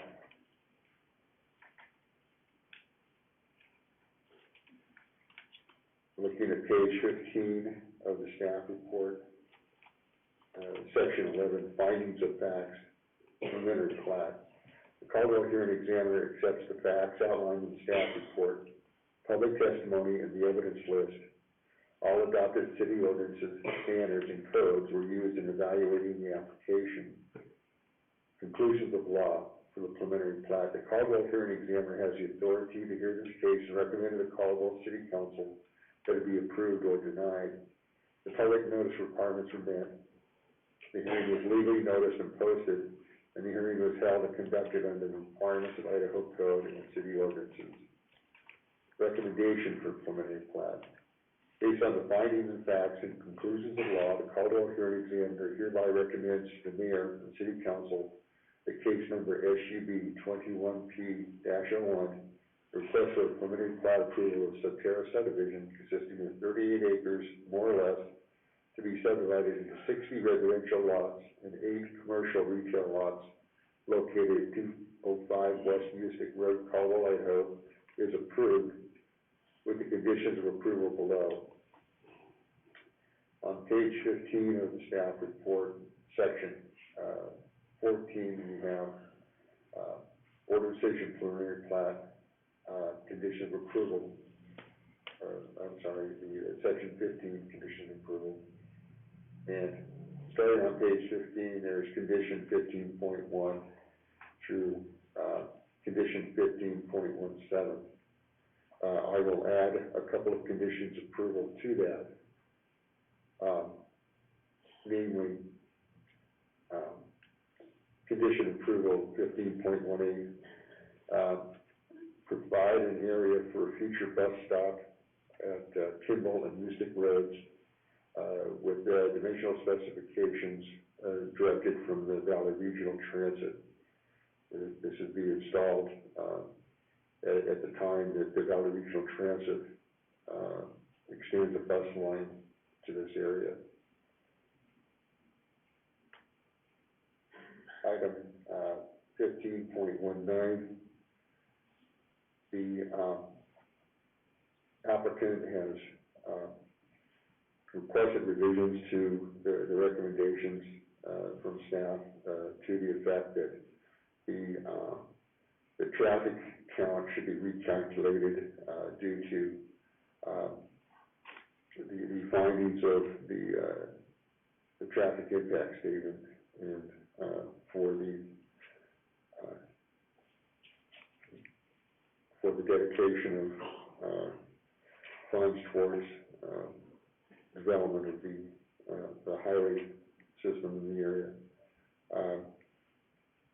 There's a discussion to that effect that that should be recalculated.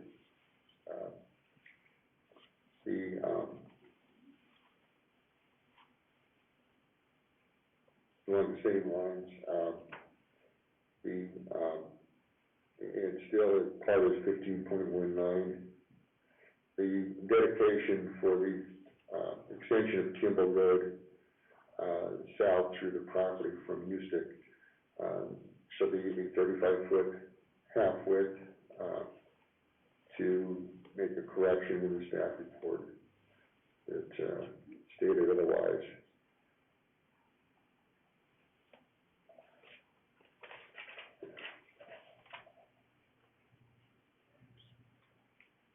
Condition of approval 15.20, the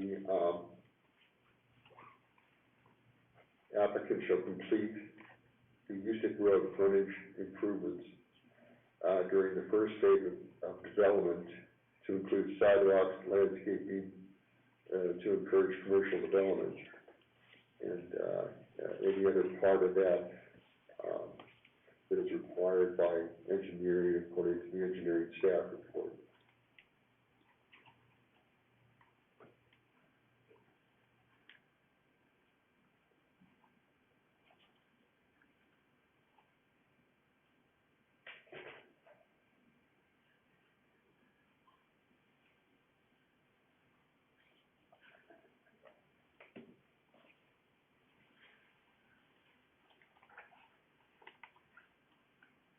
Item 15.21 will address the issue of construction vehicles taking access for the construction of the subdivision from Mystic Road, not being allowed from the subdivision access to the east. The condition of approval.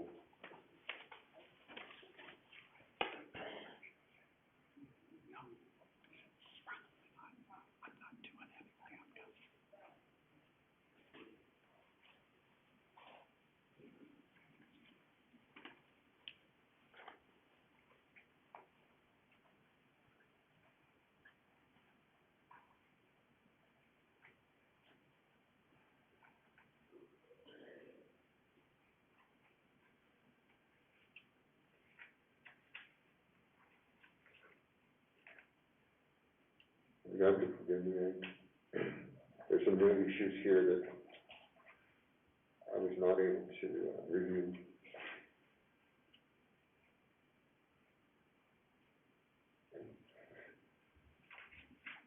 Item 15.22. The residences adjoining the subdivision to the east, that name escapes me, along the eastern boundary of the proposal, shall be one story only, and, for the 11, residential lots that abut the subdivision to the east.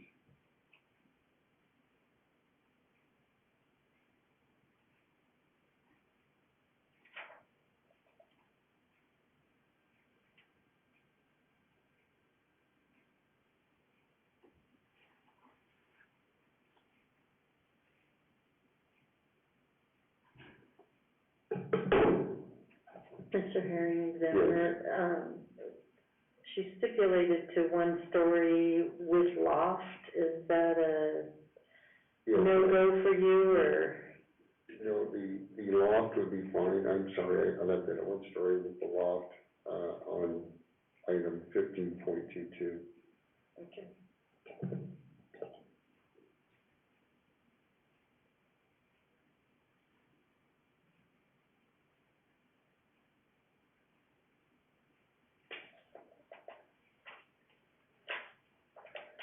I just have to review this again, make sure I got everything.